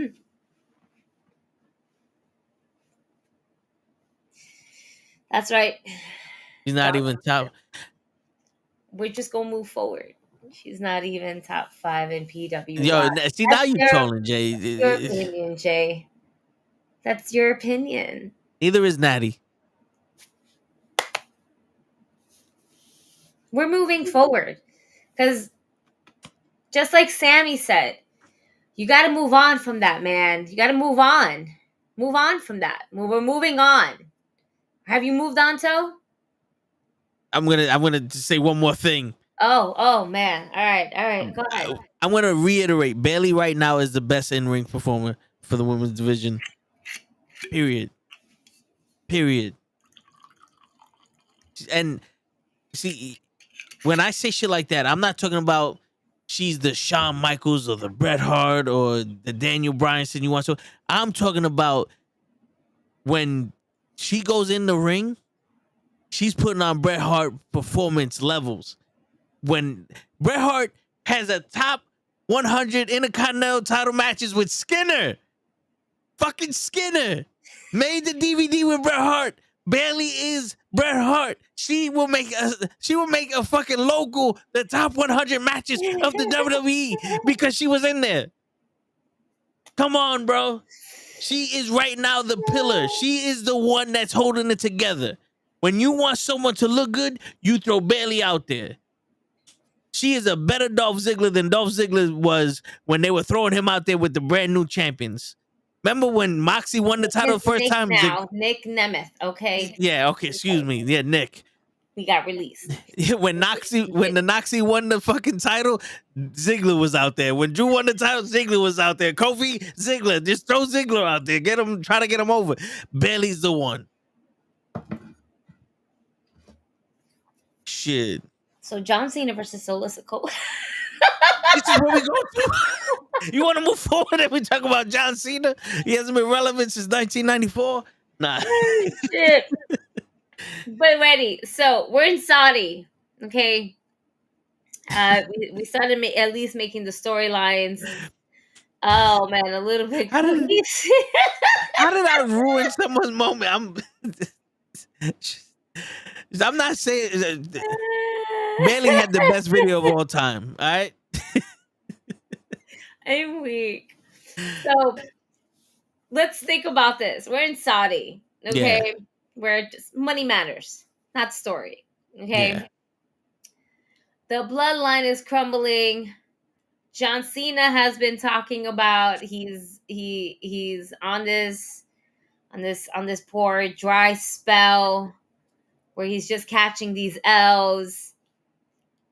And I feel like because one, we're in Saudi, two, we're kind of just like, I'm taking these L's, I'm taking these L's. That Saudi will not want Solo Sikoa to go over. They're gonna want John Cena to go over, and John Cena will end up taking this W, in my opinion. And oh man. And Solo Sikoa is gonna fucking sell it as much as he can. It's Rusev all over again. But the only difference is that he's part of a bloodline. Yeah. You can never take that away from the business. Yeah. Especially the Samoan bloodline. And at the end of the day, yes, Rusev, but he ain't gonna get the same treatment as Rusev. Nah, he got Paul Heyman to protect him at the end of the day. Not only that, I mean, but he can take this L. Yeah. John Cena can also take this L. Don't get me wrong. John Cena should be taking this L, but we've been talking about it so much and amping it up that he's been taking these L's so much that he's going to get that W at Saudi. You know what's crazy? If Solo wins this match, you know how strong that's going to make Solo look? Absolutely. Where do you go? It's going to make him look stronger than Roman. Yeah. And that might hurt where SmackDown wants to go unless you're going to have Solo versus Roman. That can only happen if Roman loses. You know what I'm saying? Yeah. But that's not going to happen. Roman's not going to lose right now. Nah. One of the two of the guys of the bloodline is going to have to take that L. Yeah. It ain't going to be Roman right now. And the Usos can't go over there. So Solo, it's going to be you, player. Barely can't step in for you on this one. Absolutely not. No. Mommy's not willing to do it either. Nah. But yeah, I think Cena's gonna win. He has to have some kind of win at some point. And either way, he's still gonna make Solo look good. Yeah. You know? Well, yeah, no, I can see that because he's not. Solo doesn't require him to move fast. No, and they tussled already. Yeah. You know, not a full match, but you know, with all this whole bullshit that's happening and everything like that. You know? But yeah. And I'm reading this shit. It's like Cena self-doubting, having not won a singles match in 5 years. Yeah, they're amping it up. Yeah. I mean, it would have been something if they're like, he wasn't in a good movie in 5 years. Then we're like, oh, he needs this win to redeem himself. Or turn around like, yeah, he ain't got no some W's in the WWE, but Hollywood's been calling him, and them paychecks look like a big W to me. You know, shit. It's a big fucking W to me. Shit. That ass. But yeah, and you know what the thing is? We're Solo, even though Solo will go down, Solo will still be treated up here compared to Jimmy, and where he takes his L's down here. Yeah, and I mean, at this point, Cena's one of those people that you can't really lose when you lose to him. You can only lose if you put a bad performance on. That's what really hurt Austin Theory. That match wasn't the best, and yeah, it was Cena's fault, but still, Theory's taking the brunt of it. Because this is where it's like, all right, Theory, you should have signed and carried Cena. You know? Yep. And with this match can be slower, and Solo can pick apart Cena. You're gonna hide a lot of the shit that Cena can't do no more. But that Cena won't do no more, just so that way it protects him from not getting hurt and him not making that money off of the movies anymore. You know what I'm saying? So this is a better match for Cena. Yeah, I agree. And you know that Solo's going to take care of him.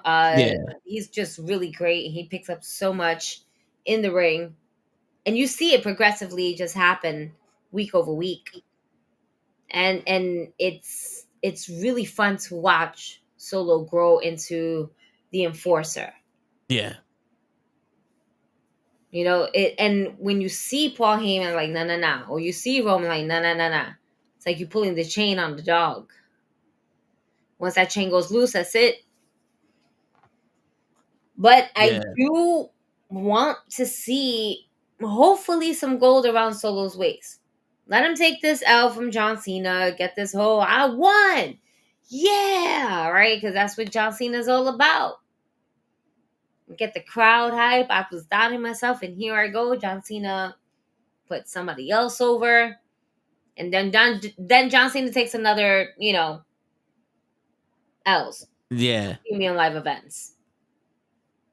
Yeah, he takes another fucking hiatus. Pretty much. Yeah, let's see what happens after that. Now, the next match I have here is Cody Rhodes versus Damian Priest. Wait, I got one question before we go to that. Do you think that if John Cena beats Solo, he's going after Roman again?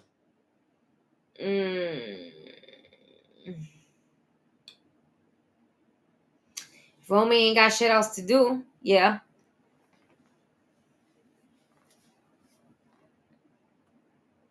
If Roman ain't got shit else to do, then yes. If there's not a story that makes more sense, because who do you really got to fight Roman? You have right now. You have Super Cena. Yeah, we're not doing Cody Rhodes right now. We put that on the back burn. All right. And LA Knight is already wrestling Roman Reigns. That's not happening. Maybe it could. We could rerun that one more time. But it will be like a triple threat match. Yeah. Nick Aldis is running the show. He'd be like, nah, we're doing this. But all right, so Cody Rhodes with Damian Priest. I don't see Cody Rhodes losing to anyone. He's Super Rhodes. He's the son of a plumber. He's the son of a plumber and the father of a black girl. We know this for sure. He got the promos. We got the DNA samples. We've seen it. Yeah, man. Senor Money in the Bank is taking this L, man. Yeah. Damn. Because let's see. When Lost Record think the Judgment Day, Damian Priest, because he's part of one half of the tag team champions. They got that W, and so now it's Cody Rhodes' turn to get the W. Yep. Playing tag. Tag, you win. Tag, you win. Tag, miss, I still win. Right? Shit. Now the question is, do they get their... Yeah, does Cody Rhodes and Jake get their rematch for the tag team titles after this? Do you want to see them get their tag team titles? No. I don't either. I'd rather see Sammy and Jay. And or the noble thing. The noble thing. the noble thing that Cody Rhodes can do is be like, if this is not for me, I have a different story. I'm done with you. I think you know who this goes to.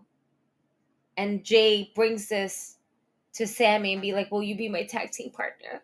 And he's like, yes. Let's get those fucking belts. Like, he said yes. It's the noble thing to do. Yes. If you're gonna tell a story, tell it like that. That's the story. God damn it. Listen to me. That's Win the the one match. we wanted.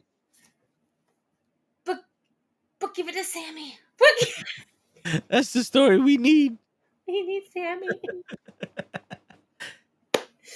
Oh shit. Oh man. Cody, fuck man. Cody takes his W. Yeah. That saddens me because I don't want Damian Priest to fucking lose. I don't want my fellow body from New York to fucking lose. I want the punishment. Martinez. I kind of want to see a fucking faction look strong. The Punisher. Yeah, I want to see him look strong. Word. I'm tired of a faction looking so fucking weak. You know what's sad is that he physically looks strong. Physically. You get his demeanor and everything. And then the way he loses. Yeah. It's the way he loses. It's like, that's some bitch ass way to lose, man. What are you doing? Yeah. Nah. Yeah. Nah. You're making us look bad. Yeah. Damn, nigga. Mommy wasn't right this time, you know. Mother's not always right. For real. I love Rhea, but yo, she be fucking up sometimes. She's losing that grip within her faction. And if she loses that grip, then it's you can tell what's happening with her. Yeah. She's preoccupied with the woman shit and Dom shit. But let's think about it. Even with the women's division, right? She thought she had a hand on things. She didn't. Getting loosey-magoosey everywhere. Her faction.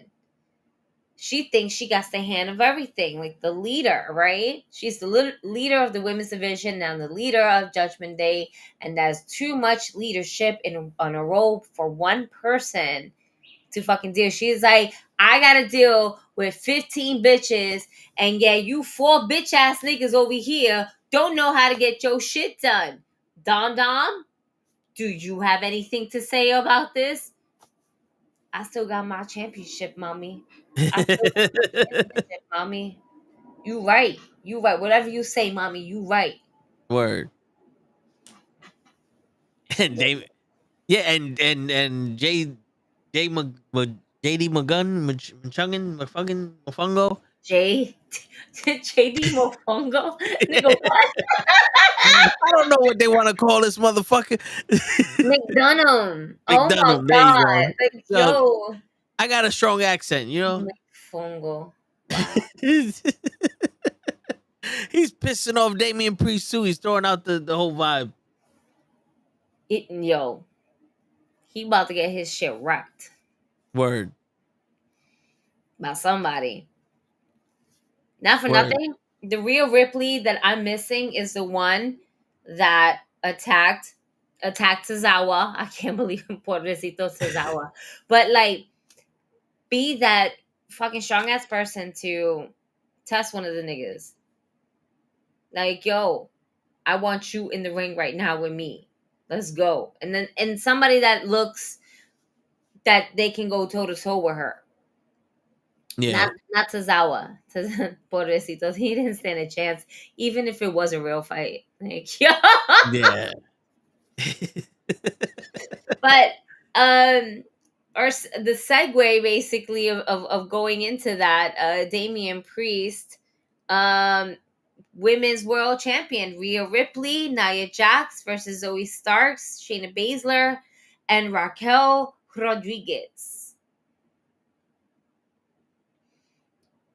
That's a lot of bitches. Yeah, that is. Right? That is. They're all going to be covered up. Yeah. Kick AI? What's going on? I want Raquel to win this. You want Raquel to win this? Yeah, I do. But I feel like Rhea is going to win this.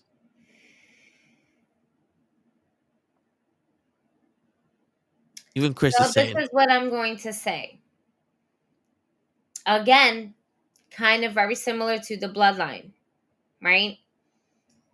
Somebody got to take the L. Somebody going to take that W. If Priest takes the L, Mommy takes a W.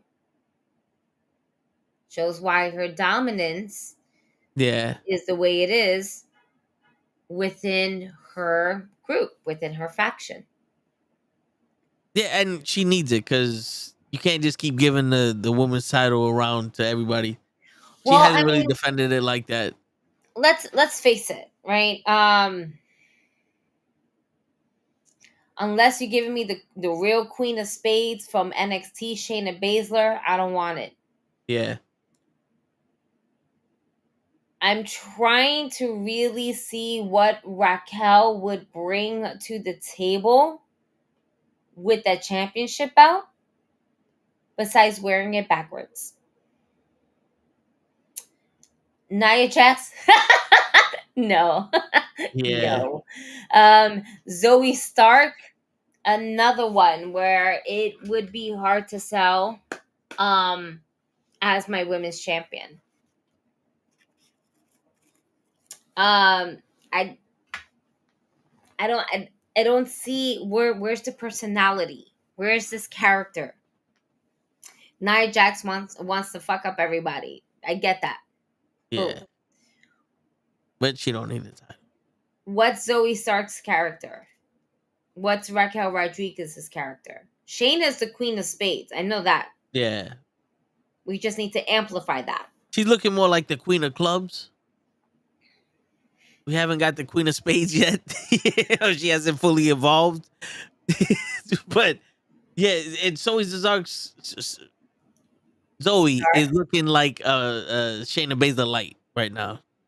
Yeah. But with eyebrows. Yeah.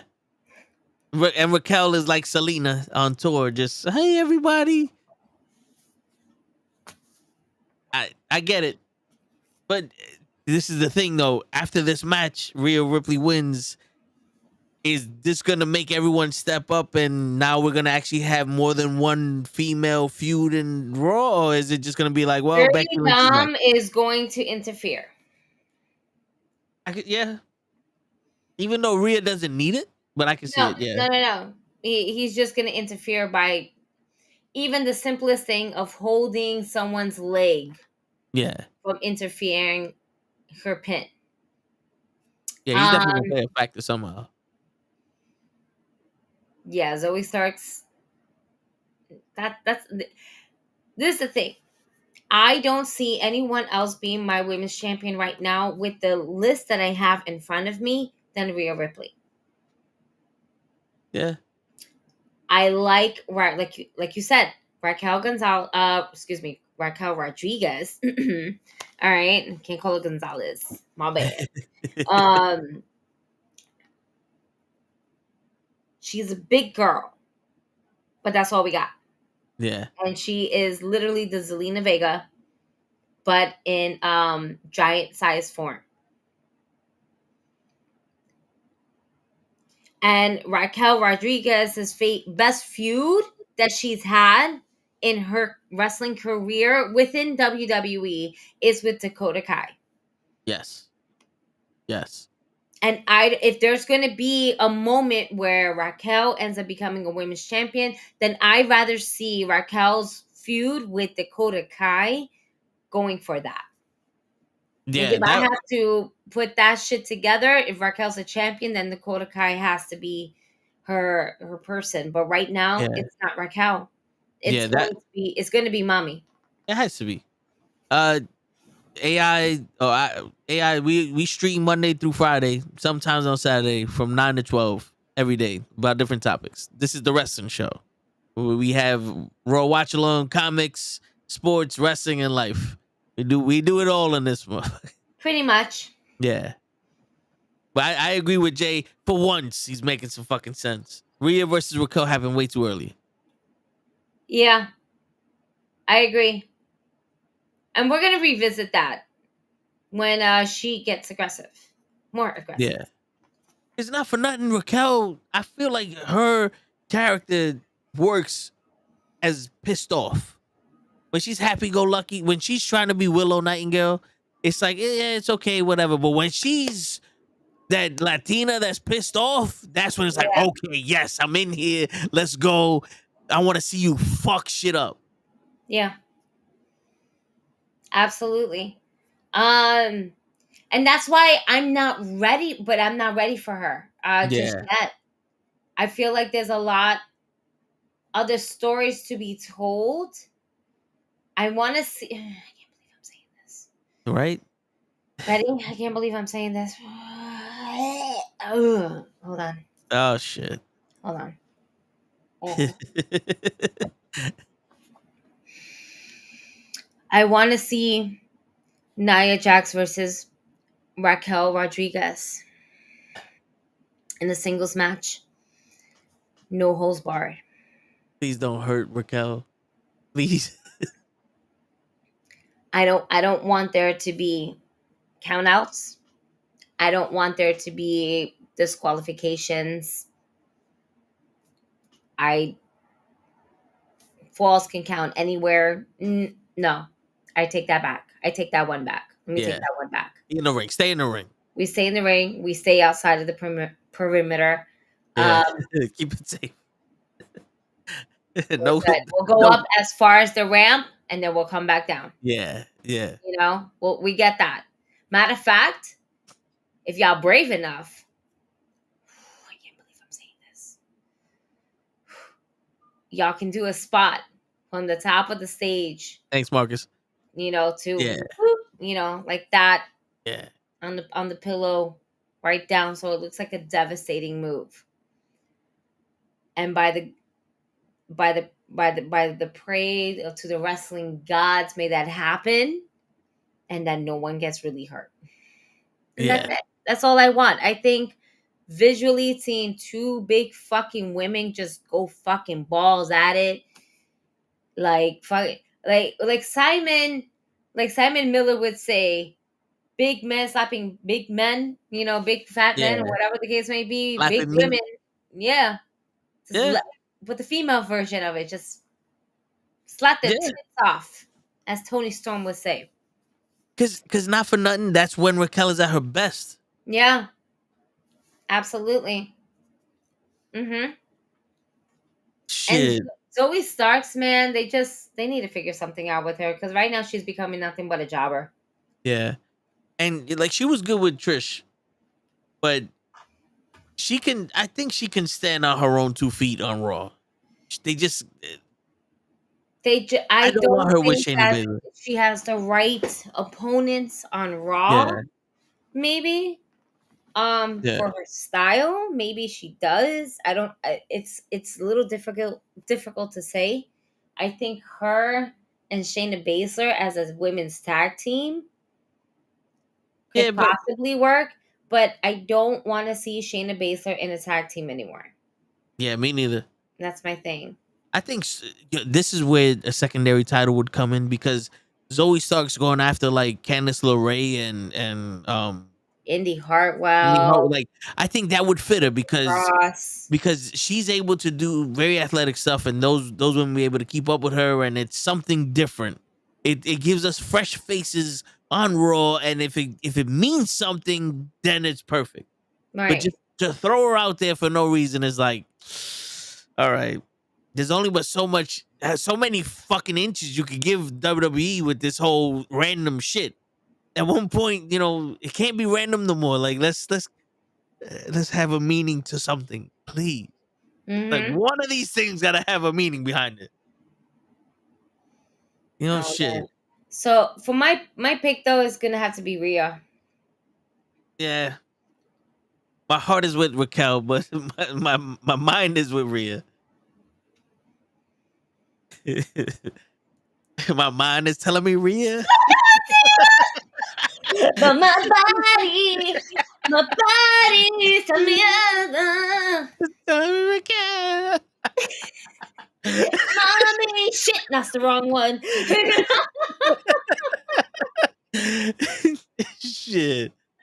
Oh, I'm fucking done. All right, let's go with the match that we are so excited to talk about. Oh my god, Rey Mysterio versus Logan Paul. Yeah, Yeah. yeah.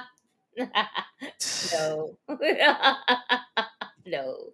I'm treating this one like my Jets in the predictions for the NFL games every week. I am not going against Rey Mysterio. I am not picking Logan Paul. Fuck that.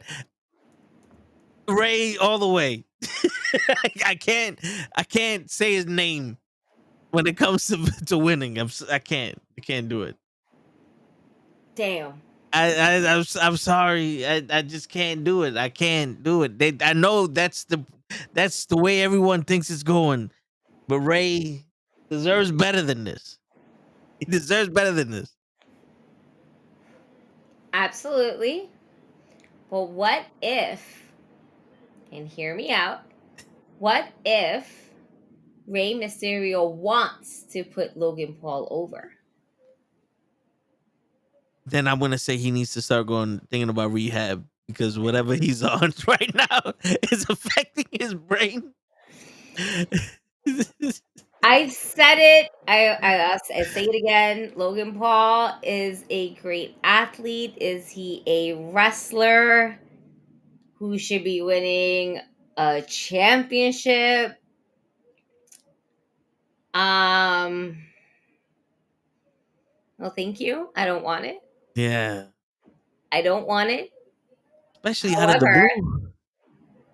I'm not going to be dumb about how the business is going and being treated.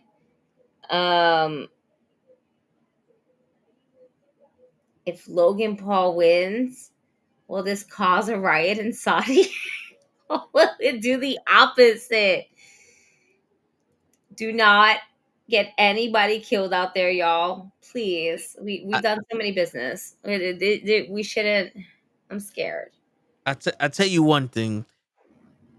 If Rey Mysterio loses, because I don't even want to say that sentence with that man and the opposite of losing, me and Leigh are gonna completely agree 100% with this. I don't want to watch this shit no more. I don't even give a fuck what he does with that leather strap. It's what Mick Foley once said. They prostituting themselves for fucking ratings at this point. And I know it's an entertainment business. I get it. I'm not stupid, but Jesus Christ. I just went on a rant of something got to make sense. Something got to mean something. This man just popped up out of nowhere and said, you know what? I want to fight Rey Mysterio. And now he's getting a title shot.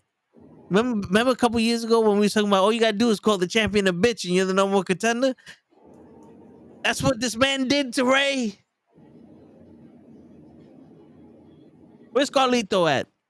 But let me ask you, who else was kind of going for that championship spot at the same time? Because not for nothing, everybody goes after Seth, Roman, Walter, and the tag team championships. Yeah. There's not that many people that you see that's trying to go for the U.S. championship. And that's a shame.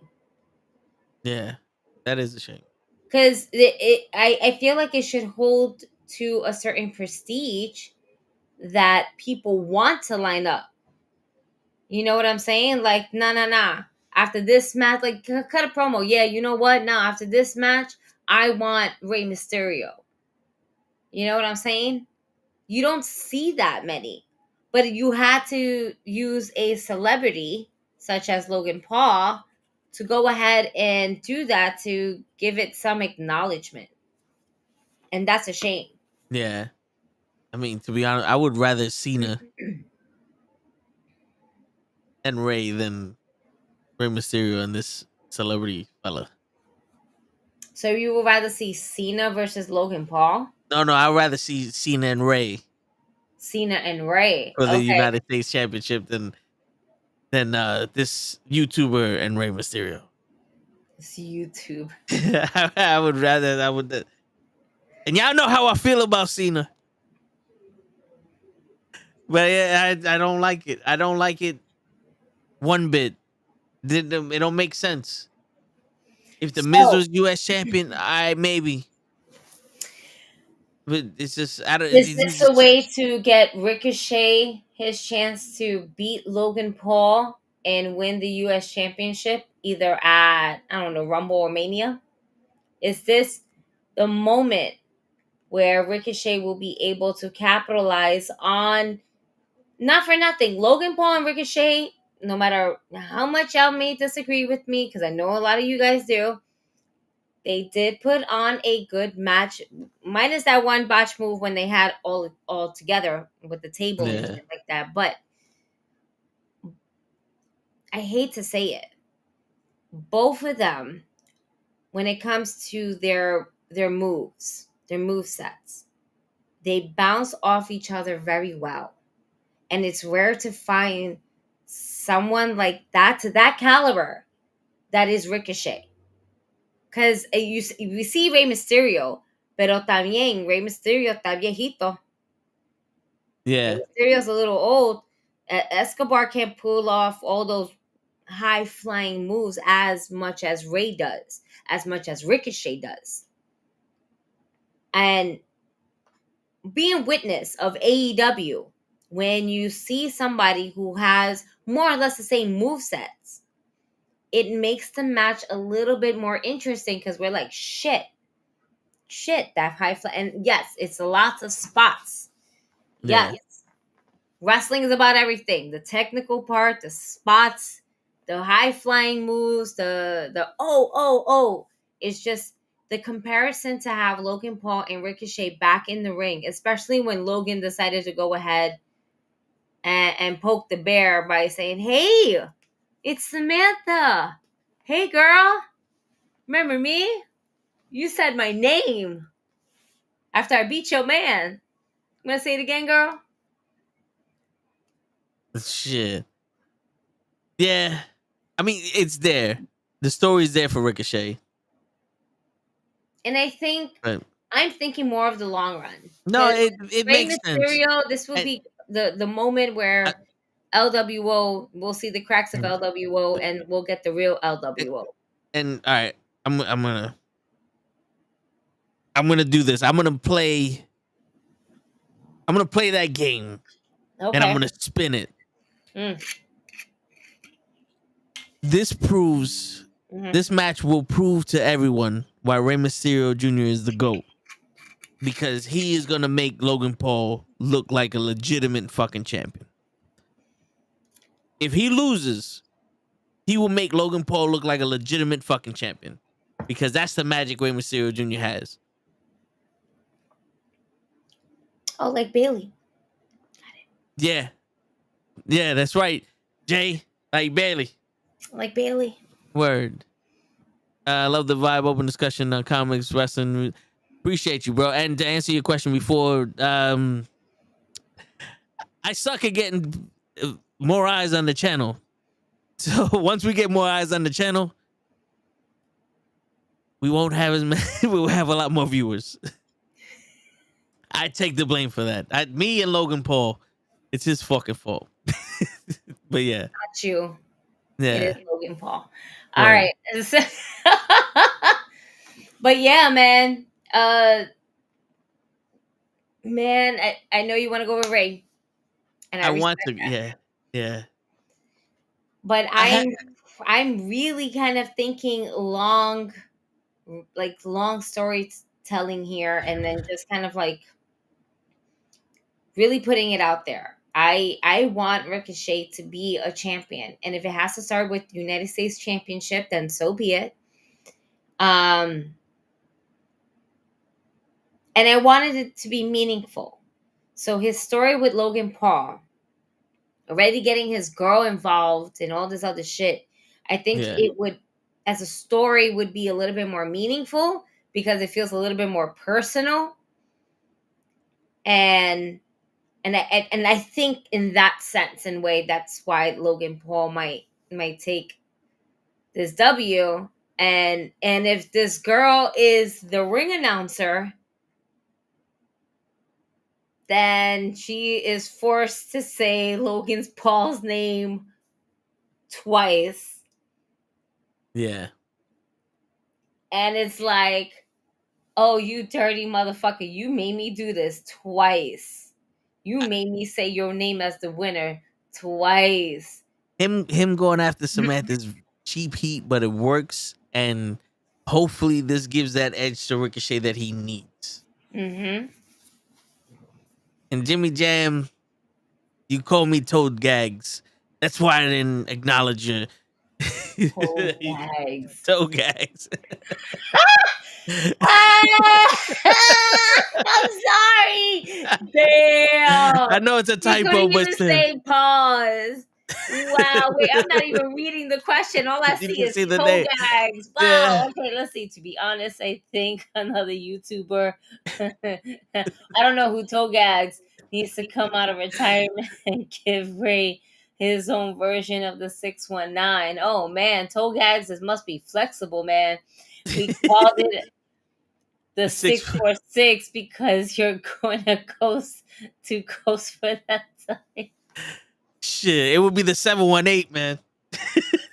I'm old school, New York. That's what a typo. Oh, that wasn't a typo. It's okay. Oh shit, so guys, capitalize the G. G. New signee for Diamond Wrestling. Yes.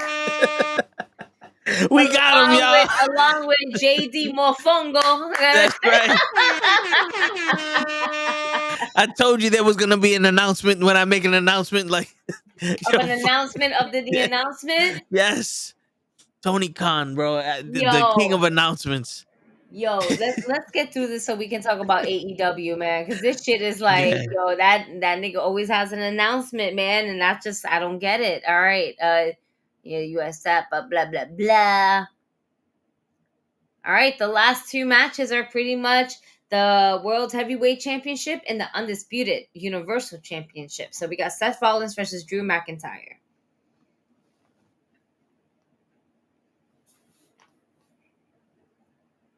I'm going with Seth. I don't want either one of them to win, but I think in my heart, I want Drew to win. To lose, to fucking you want him to win so he can get that. Oh my God, Drew McIntyre won. Ah. And then he can lose to Damian Priest right after. If Drew McIntyre wins, I want that crowd to boo the shit out of him. That would be dope. I think Rollins has to win this match to make Drew even more of a heel. You could see the turn of him turning into a heel. Yeah. I can see it. Yeah. Yo, Kick, if you want on the YouTube page, the Instagram and all that other stuff is there. You can hit me up on there. But yeah, I think, and besides, Seth Rollins got a broken freaking back, and everyone knows he's unstoppable with a broken freaking back. Not Kurt Angle though. Stop it. He's undefeated with that broken back. There's only one man that can beat Seth Rollins, and that's Cody Rhodes. And that's Cody Rhodes with a broken freaking pec.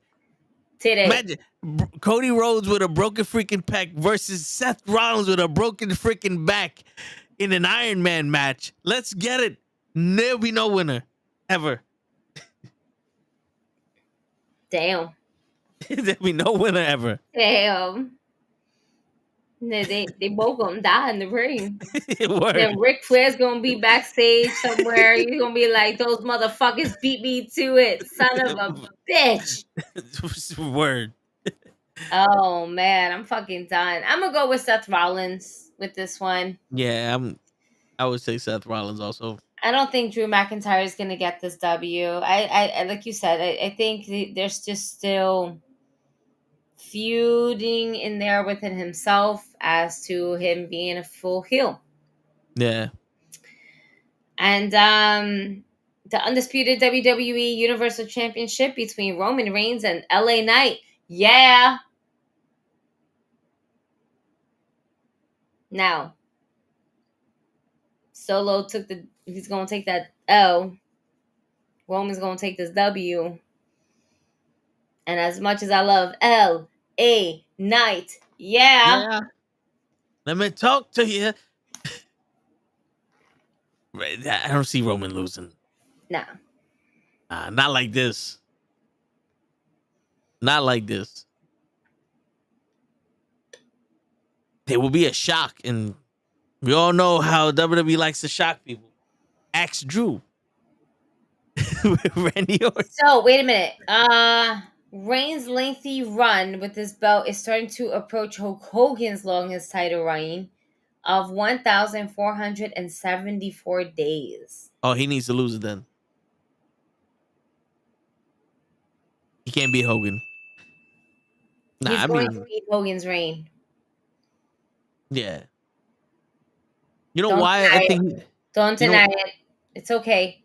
I understand you're hurt. I understand that you are, as my friend heard, on the inside. As you said your prayers, you're taking your vitamins. But, you know... But, you know, Roman has to win this to beat Hogan's title reign. I would rather Roman than Cena. But we're not talking about Cena. We're talking about LA Knight. No, I'm saying I would rather Roman beats Hogan's record than Cena. So. Well, Cena's record is not even that. Cena's record is on the record of Ric Flair. Yeah. You know? So it's not even lengthwise is how many times. Me personally, I rather enjoy someone holding the title for a prestigious amount of time as opposed to multiple times. Yeah. Because to me, the amount of times that you won it is also the amount of times that you lost it. Yeah. People don't get that. All right, Kick. But yeah, that people don't realize that. I respectively believe in the longevity of a title range rather than the it's the good old saying, it's not about quantity, it's about quality. Yeah. Don't matter how many times you had it, lost it that many times. How long did you keep it for? You can be 16-time world champion. Woo! What was it meaningful for though? Like, why? Because and for Ric Flair's good term, you know, it was more of a territorial thing. Yeah, that's how it was back then. He lost it to do business. Right. Nowadays, it's not about losing it to do business. Nowadays, it's just like, this week I feel like it's going to go this way. Yeah. It's different. But yeah, man. Tribal Daddy Chief. Yeah, I'm going with Roman. We the ones, baby. We the LA Knight may be hot, but yeah. Roman's hotter. Roman's hotter right now. Yeah. Sorry. Yeet. Yeet. Yeet. I hate that shit just as much as Roman does. I told you, I don't like that. Yeah, I don't like that shit. They don't want to kill nice momentum, nor have Roman drop it, so DQ makes more sense. You know, if LA Knight puts on this is the thing about wrestling. If he puts on a good match and he makes this shit seem like he can beat him, Roman can beat him clean, and it will always be there. Like, yo, I almost had you, and then people will want to see that rematch. If it's balls, no one wants to see that shit no more. LA Knight can win this by losing. Yeah. And that's the goal right now. For LA Knight to win by losing. It's just I just don't want Logan Paul to fucking win. Yeah, but it's gonna happen. Yeah. It's gonna happen, unfortunately. And trying to what the fuck happened here? No, that's not what I want. Trying to go to AEW Dynamite's results without it fucking up my whole shit over here. There we go. Boom. So I can figure out what the fuck you're talking about, because I'm getting real fucking tired of Tony Khan's announcements. I got an announcement. You know what kills me? When he has an announcement and he partially makes the announcement and then he has the motherfucker next to him. Yeah. He did that with Nigel. Yeah, he did that with Nigel. Did you see that yesterday? Fucking Nigel. He's like, oh, tickets on sale for fucking next year's All In April. Go on this Friday. Motherfucker, what? Like, why? Who's sitting there going, you know what? I'm gonna save up my money to go see All In next year. All right, cool. Tickets on sale this Friday. Wait. Have those diehard AEW fans who are more AEW than WWE. So that's not a lot of time to save up money for that. I didn't know there was gonna be another All In Wembley until yesterday. Oh, I knew that. They announced it not that long ago. Like they announced that a while ago. So I knew that they were gonna do that. It must have been on one of the house shows, on Collision or Rampage or some shit. No, it wasn't a house show. It was on Dynamite. You just wasn't paying attention. It's okay. You can say things that you weren't paying attention. Yeah, I probably wasn't. Okay, let it go. They said it. They just announced ticket sales, which they didn't need to announce it because you didn't need to announce it. Yeah, they could have just said it on the little scroll bar like WWE does. Tickets on sale for the Rumble on Tuesday. Yeah. You know. They didn't need to make an announcement for that. It's like your announcements are now becoming meaningless. So that it's like the boy who cries wolf, right? I have an announcement. Okay, that's cool. We'll catch you later. Yeah. But I have an announcement. That's okay. We'll catch you later. But I have an announcement. Nigga, we said we will catch it fucking later. Announce that shit over there. The fuck on my face. Like, can you announce this via email?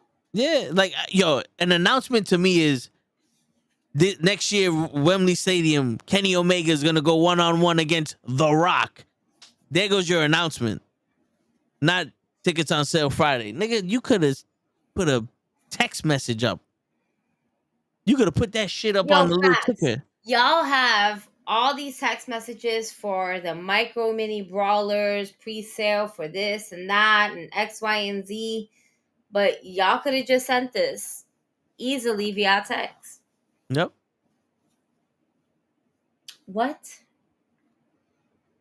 is going on? I don't have time for Tony Khan's announcements. Yeah. But in Dynamite, we did have our first match. Orange Cassidy, who went up against Claudio Castagnoli, and that was a fun match, all because of Daniel Bryan getting his eye socket basically fucking broken. Yeah, his audible bone. This shit right here, this part right here broke. Now, was that from Orange Cassidy or was that from fucking the Rainmaker? To be honest, I don't know. I didn't see the match. I just saw the replay they showed with the orange punch, and I doubt Orange Cassidy punched him that hard that he broke his fucking face. Maybe it's not how he punched him hard, as maybe it's how it actually landed. You know what? I'm gonna. I'll look it up. I'll see how he broke his fucking face. Oh shit, we're about to get banned, y'all. Oh my god. Oh my god, we only have 10 minutes left. Oh my god, we gonna get banned. It's a picture. Oh my god, I'm reading a fucking report. It literally says picture in picture. And I'm like, get the fuck out of here.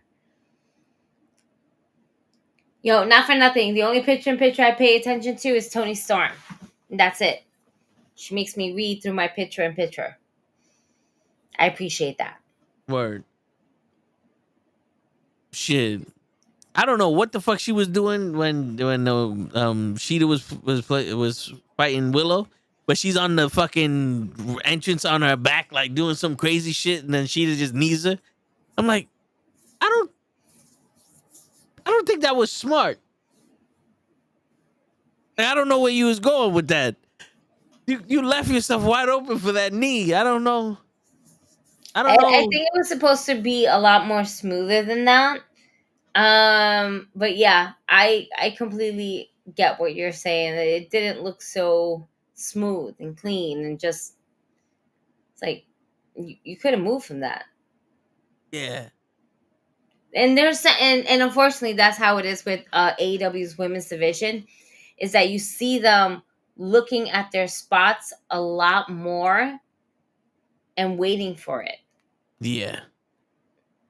You see that sometimes in WWE, but you don't see it as much. Yeah, that's true. It's like they have better timing. Yeah. But I know that MJF was running around trying to find a tag team. He ended up joining the Elite eventually. Not the Elite, sorry. I was just looking at the name, the Elite. The Acclaim. Yes.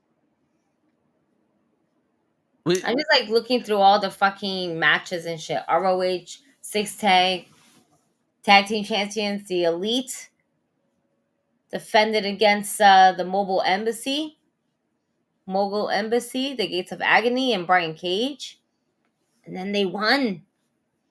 That's right. I was surprised because I was watching it while I was working. I was like, damn, they won. I had to rewind. It was like, how did they win? And then I saw Cowboy shit ran to the back because Cowboy Swerve abandoned his whole fucking team. Yeah. Because he couldn't let his shit go. I mean, to be fair though, Swerve was in his crib about a week ago. Yeah, that's true. I saw that part where he was talking to his baby. I was like, this is a lot. This is very Ms. Fiend-ish. Mm-hmm. Like, let's take it to that next level. Randy Orton, like, going into your crib. Triple H going into your crib. Stone Cold going into your crib. But get the Glock. Word. I'm still trying to figure this shit out. All right. Hopefully this isn't the whole map, but I wanted, because on Google there was a little thing. He took the Orange Cassidy punch and then he took the Rainmaker clothesline. And he was gripping his face. Mm-hmm. So I'm trying to see where he. So it would be that. Then it would be Orange Cassidy. Because there's no way a clothesline can go ahead and do that.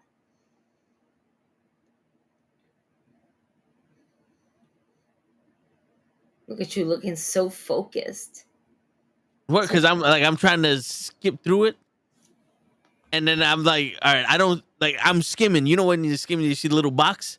Like all I see is Claudio, and then Daniel Bryan's on the corner holding his face. Like, wait, what happened?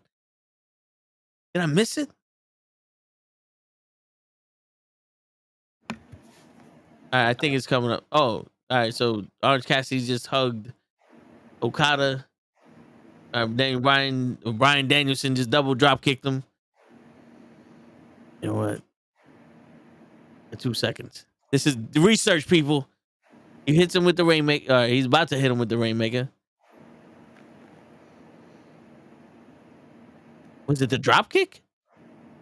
No, his eye swollen up. That's right here. That right there. That orange punch connected to his face Yeah. because it wasn't the fucking clothesline. Yeah, because if you look at his face, you see how he takes a deep breath right there? He took like a deep breath on some, oh shit. Yeah, he punched him right in the face. So Orange Cassidy definitely miscalculated that move. Yeah. My man was down on the ground already. He was like, nope, my face. Something's fucked up.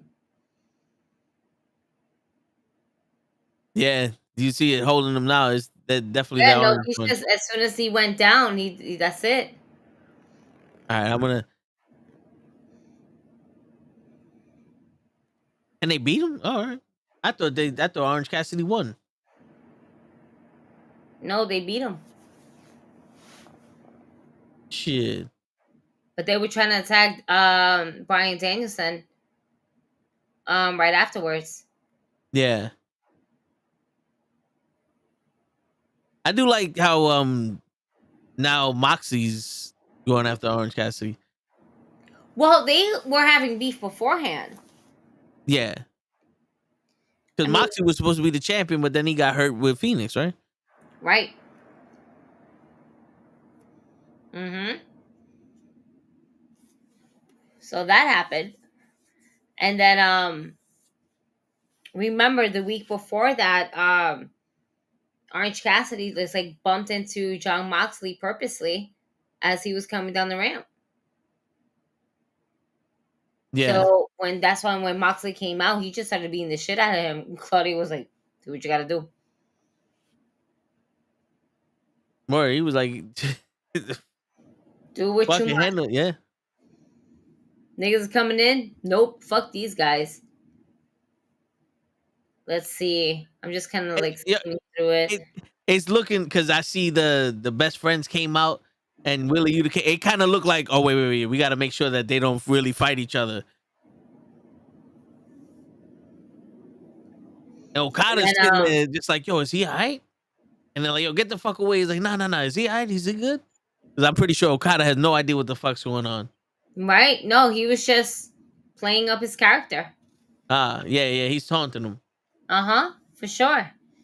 That's why he was like, nah, get the fuck away from him. And like, you saw him, he looked at him, he's like, fuck you. You ain't shit. Word. The other Forbidden Door match. They need Okada versus Bryan too. Yo, wild. But yeah, Word. the Elite lost the ROH 6-man tag team. I'm kind of sad that W wasn't taken more seriously than what it was. Yeah, that was kind of like all right, let's rush and give these titles back to these people and call it a day. Word, no celebration, no nothing, no. I mean, they celebrate it felt very lackluster towards the end. Yeah. Granted, we saw how it was. It was just the celebration, or the not the celebration. What's the word I'm looking for?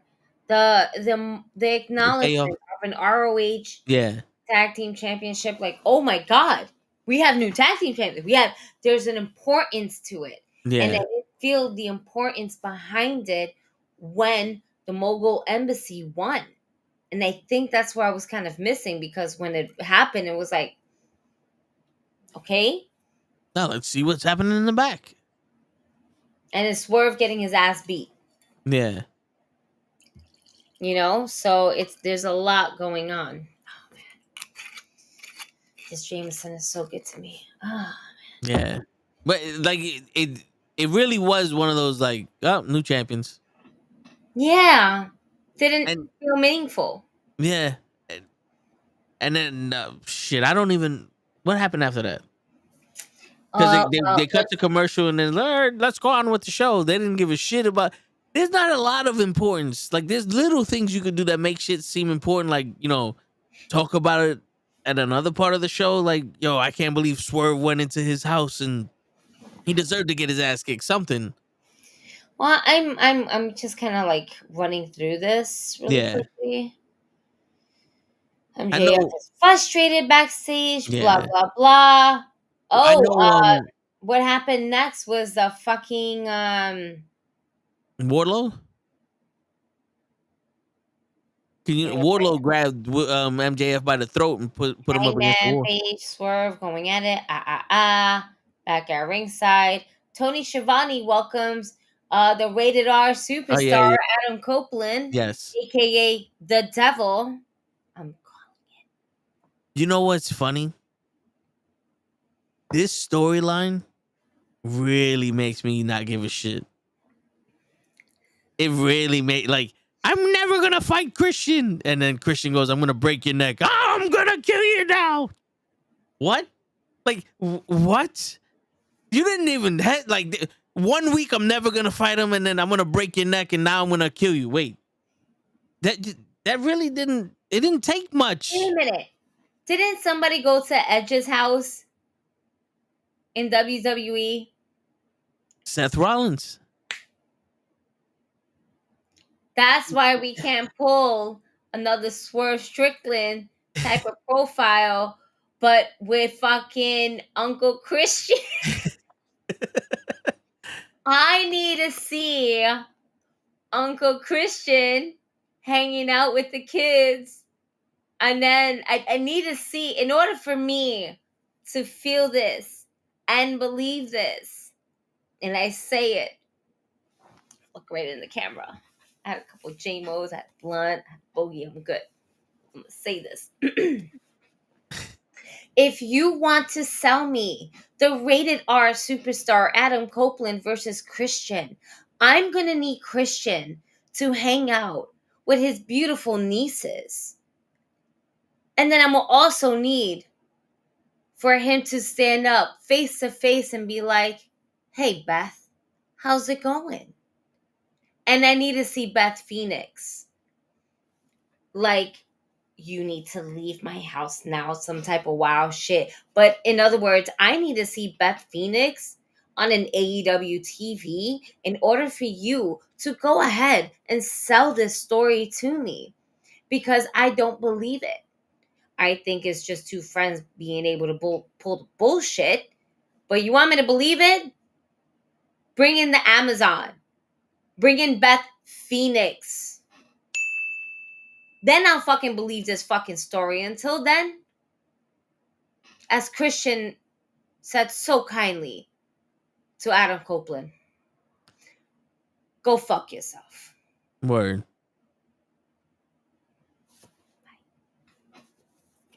Word.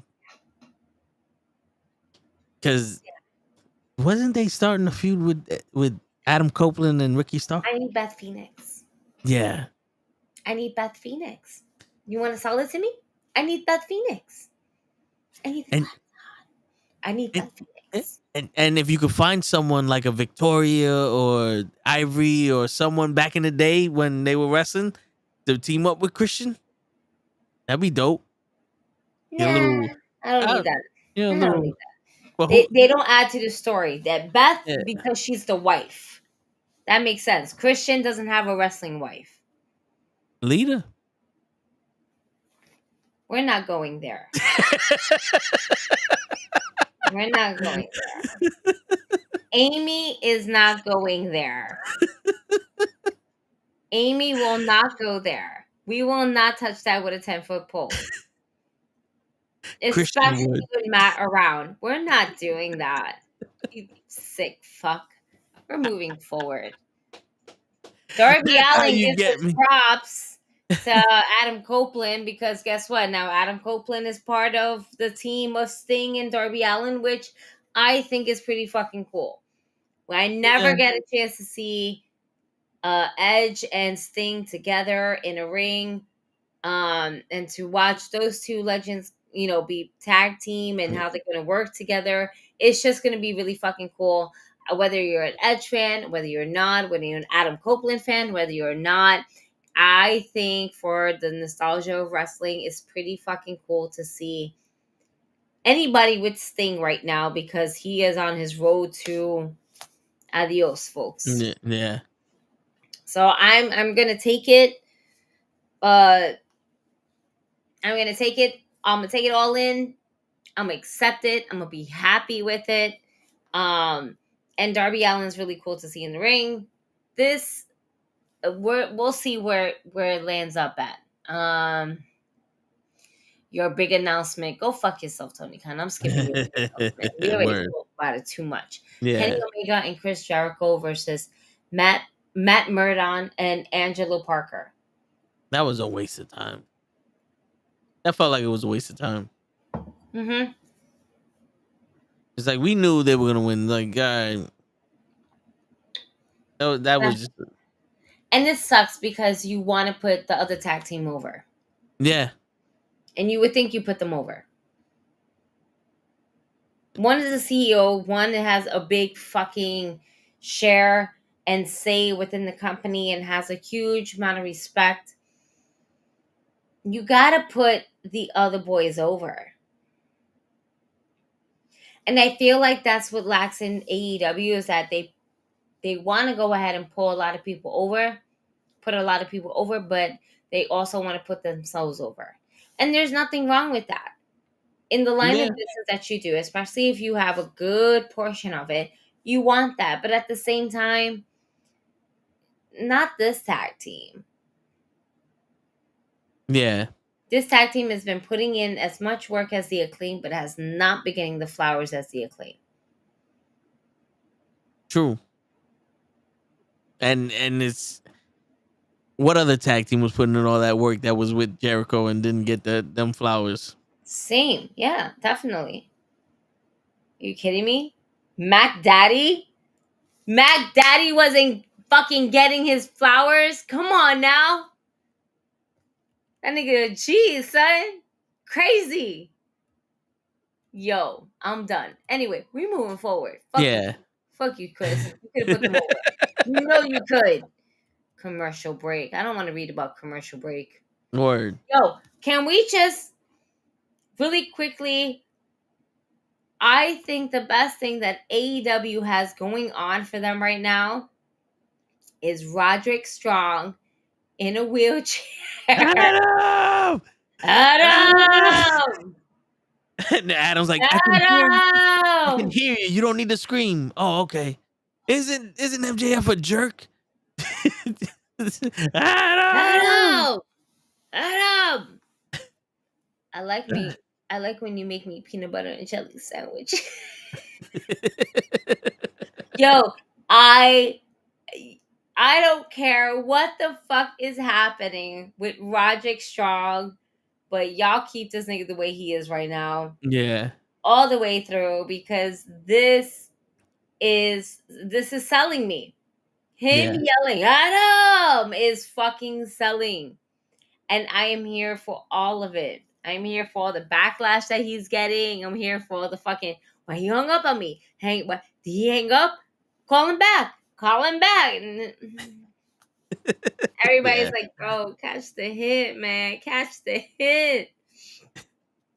Never happened. Yeah.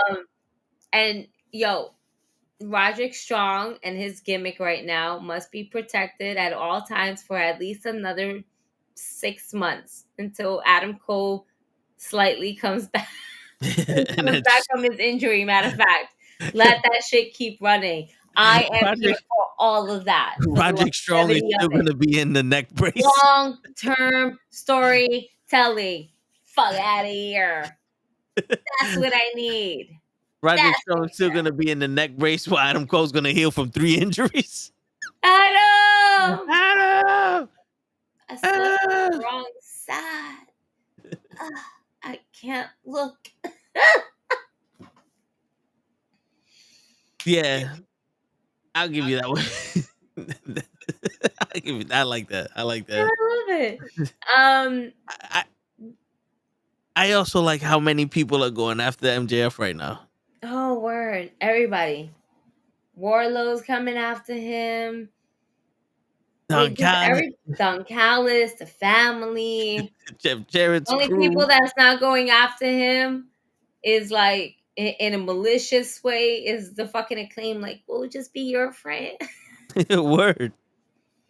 I don't fuck with you niggas. Y'all niggas is gay. Like that's what he dead ass is like, y'all niggas. Fuck y'all niggas. Word. Like, I'm Jew. I can't be with you. You was thinking the same thing. Oh my god. You like that Fucking Vince weak right McMahon? now. You like that Vince McMahon video? Cut it down. Can't talk about it. That time when you said, "What up, my nigga?" We can't talk about that. Oh man. Oh, but we are gonna talk about this. Hikaru Shida goes up against Willow Nightingale, and of course Shida is the winner. At the end of it all, great match between both ladies. Again, Willow Nightingale is not being so much possessed by Julia Hart anymore and her darkness, because she is not a heel. You can't. It's just, it doesn't work for her. Not right now. Yeah. She didn't win. And at the end of it all, Julia Hart came out and was like, join the dark side. Join us. And she was like, no, bitch. And then Sky Blue came out. Yeah. With her dark, evil eyes. She looked at Julia Hart. I was like, she's going to turn on Willow. And when she turned on Willow and I saw what she was doing, I was like, oh, she's going to turn on Julia Hart. Yeah. Sure enough, she turned on Julia Hart and completely missed her spot. Yep. It looked like she spit in her tits. She sure did. All in her titties. Her chest area. Supposed to be here. Yeah, she spit right in her tits. I was like, okay, that's the way you want to do it. She apparently has not ever watched the tape of Triple H's to know that you need to spit up. Yeah. When there is a height difference between you and your opponent. Especially when you're short. Yeah, when you're that short. I'm saying there's a height difference that you must make up for. You can't. All right. Short people, if they had with the tall nigga, right here is his penis. All right. For Julia Hart, this right here was her chest. Her face was up here. Supposed to aim up. Aim up. Aim up. Aim up. She. That is what you call being. Julia tried to sell it, but she realized she can't sell it because it's all over her titties. Yeah. See, that's what you call it, being booty blinded. But she was titty blinded. She saw the titties and just. That's what happened. But. Like, I don't get it. Why can't you go all the way up? It's going to hit her hat, which is going to ricochet off to her face. I don't think she anticipated Julia Hart being that tall or being like her face being up there. I don't know why. Apparently not. I think she just was like, no. Fuck that, because she came eye to eye with Julia. Yeah. Nah. Before she was like, look at that Willow, but she was eye to eye with Julia. Julia and her looked at each other and Julia was like, mm-hmm. Yeah, that's true. You know what you got to do. So, no excuses. Absolutely not. No. Yeah. She knew where she had to go for, but she didn't. I fucked up that spot. It could have been a lot more better if she would have spat in her face. Not in her titties. Yeah. It's true. I tried sky blue, but now it's tits blue. You made Julie Hart tits blue. That's it. Oh man. Bullet Club, go away. Wait. Am I missing shit? Shida manages to blah blah blah. Shida wins. Julia leaves. Blah blah blah. all this teasing throughout the night has me wondering the hell MJF is gonna actually team up against Bullet Club Gold tonight. So good to be there. Well, we saw that, and it was the Acclaimed. I mean, it was bound to happen. Pretty much, yeah. I thought he was gonna, as I saw the Big Show like in a picture, so I didn't know he was coming out with Jericho. I don't know why I thought the Big Show and like Omega was gonna help MJF just based off of the fucking pictures and shit. They got their own shit going on. That's why. Yeah, but they're feuding with the Don Callis family. Yeah. I was not expecting them to pull out Paul White, their tag team partner. They just said, "Fuck it." Who else is over here? I'm trying to keep a straight face right now. But who's bigger than Will Hobbs? All right, I was underneath the impression that we were going to go with Wardlow, and then we called in a few favors, even though Wardlow's on his own path. I get it. But bet. And they were like, oh, I don't have someone like him. I have a giant. As soon as he said a giant, I'm just like, nah, not this. And then his fucking music came on. Well, nah. They brought this nigga, Paul White. Paul White just standing there. Paul White's just standing there. What's up, my nigga? That's what it felt like. This is no BS. Word. All right, kick. But yeah, this is why I was like, yo, I don't understand. Like, there's not a lot that's making me want to watch this. Like, it's on, but there's not a lot that's making me go, but the Willow match did, and that's when everybody and their mother want to come in my office. It took me 20 minutes to watch that 5-minute match. Yeah. But then the MJF shit with the Acclaim, that was pretty cool, but the match didn't grab me. Same. So I was like, Same. But Bullet Club Go won. Yeah. Which I was surprised. I wasn't. Mainly because MJF really hasn't ever tagged with the Acclaim, and then he always kind of feels some sort of way on TV screen with Max Caster, and just doing his thing. So it doesn't surprise me that Bullet Club Gold won this. They're a more cohesive tag team than just MJF being thrown in with the Acclaim. That's true, and it showed too because they were looking a little off. The Acclaim and MJF. Mm-hmm. And that's pretty much all the matches that they had on Dynamite. Yeah. Yeah. And it was all right. Dynamite is becoming all right, but it's not the it show. And that's what bothers me. Yeah. They're trying too hard to make Collision and Rampage. And forgetting about their flagship show. Yeah. Because MJF versus Omega should have been on Dynamite. Mm-hmm. This Fatal 4-Way could have been on Collision. I mean, the 8-man tag could have been on Collision. You mean the 6-man? Yes. All the men in that match could have been on Collision. Rampage. Yes. Rampage, Collision, whichever one you want to throw in. Rampage you have, and Collision is another, 2 hours? Yes. I believe so. I don't want to see niggas Saturday. No, I don't. I think they need to change that song completely. That shit's like, why do we have Elton John? But for me,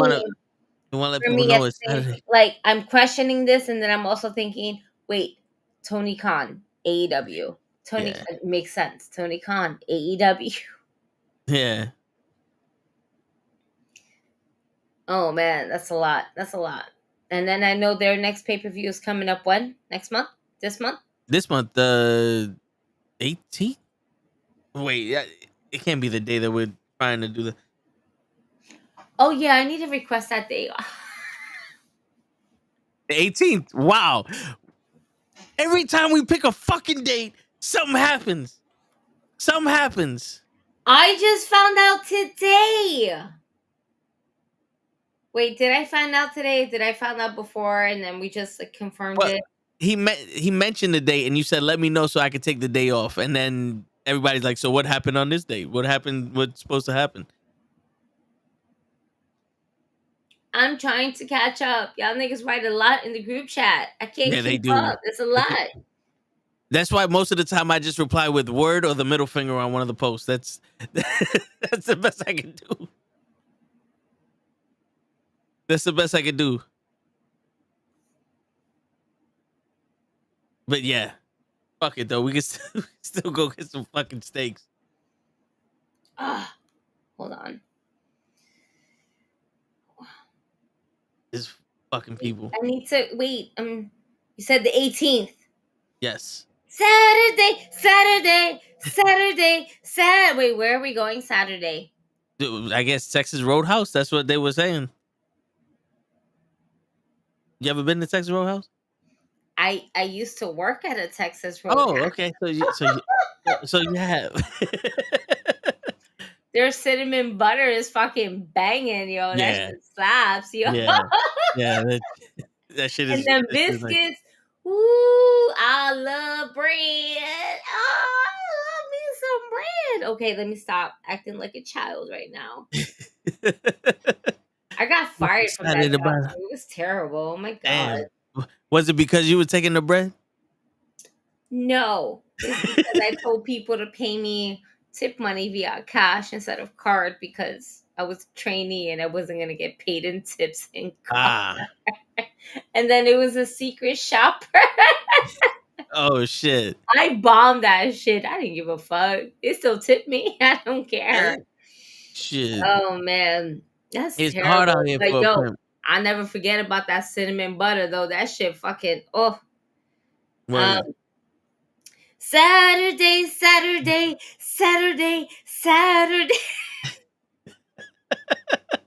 Try. I'm trying to request off. I'm gonna make it.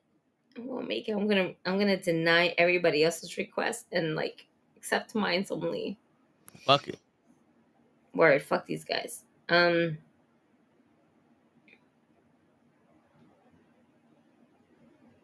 Was that the number? It was the number. Okay. Sign me back in. Well, hold on. On that note, ladies and gentlemen. Word, I'm so sorry. Signing out. We talking about personal shit on there. We're done. We covered everything. Yeah, you guys are good. We'll see you next week. Yeah, go fuck yourself. Be back here on Saturday. Peace, everybody.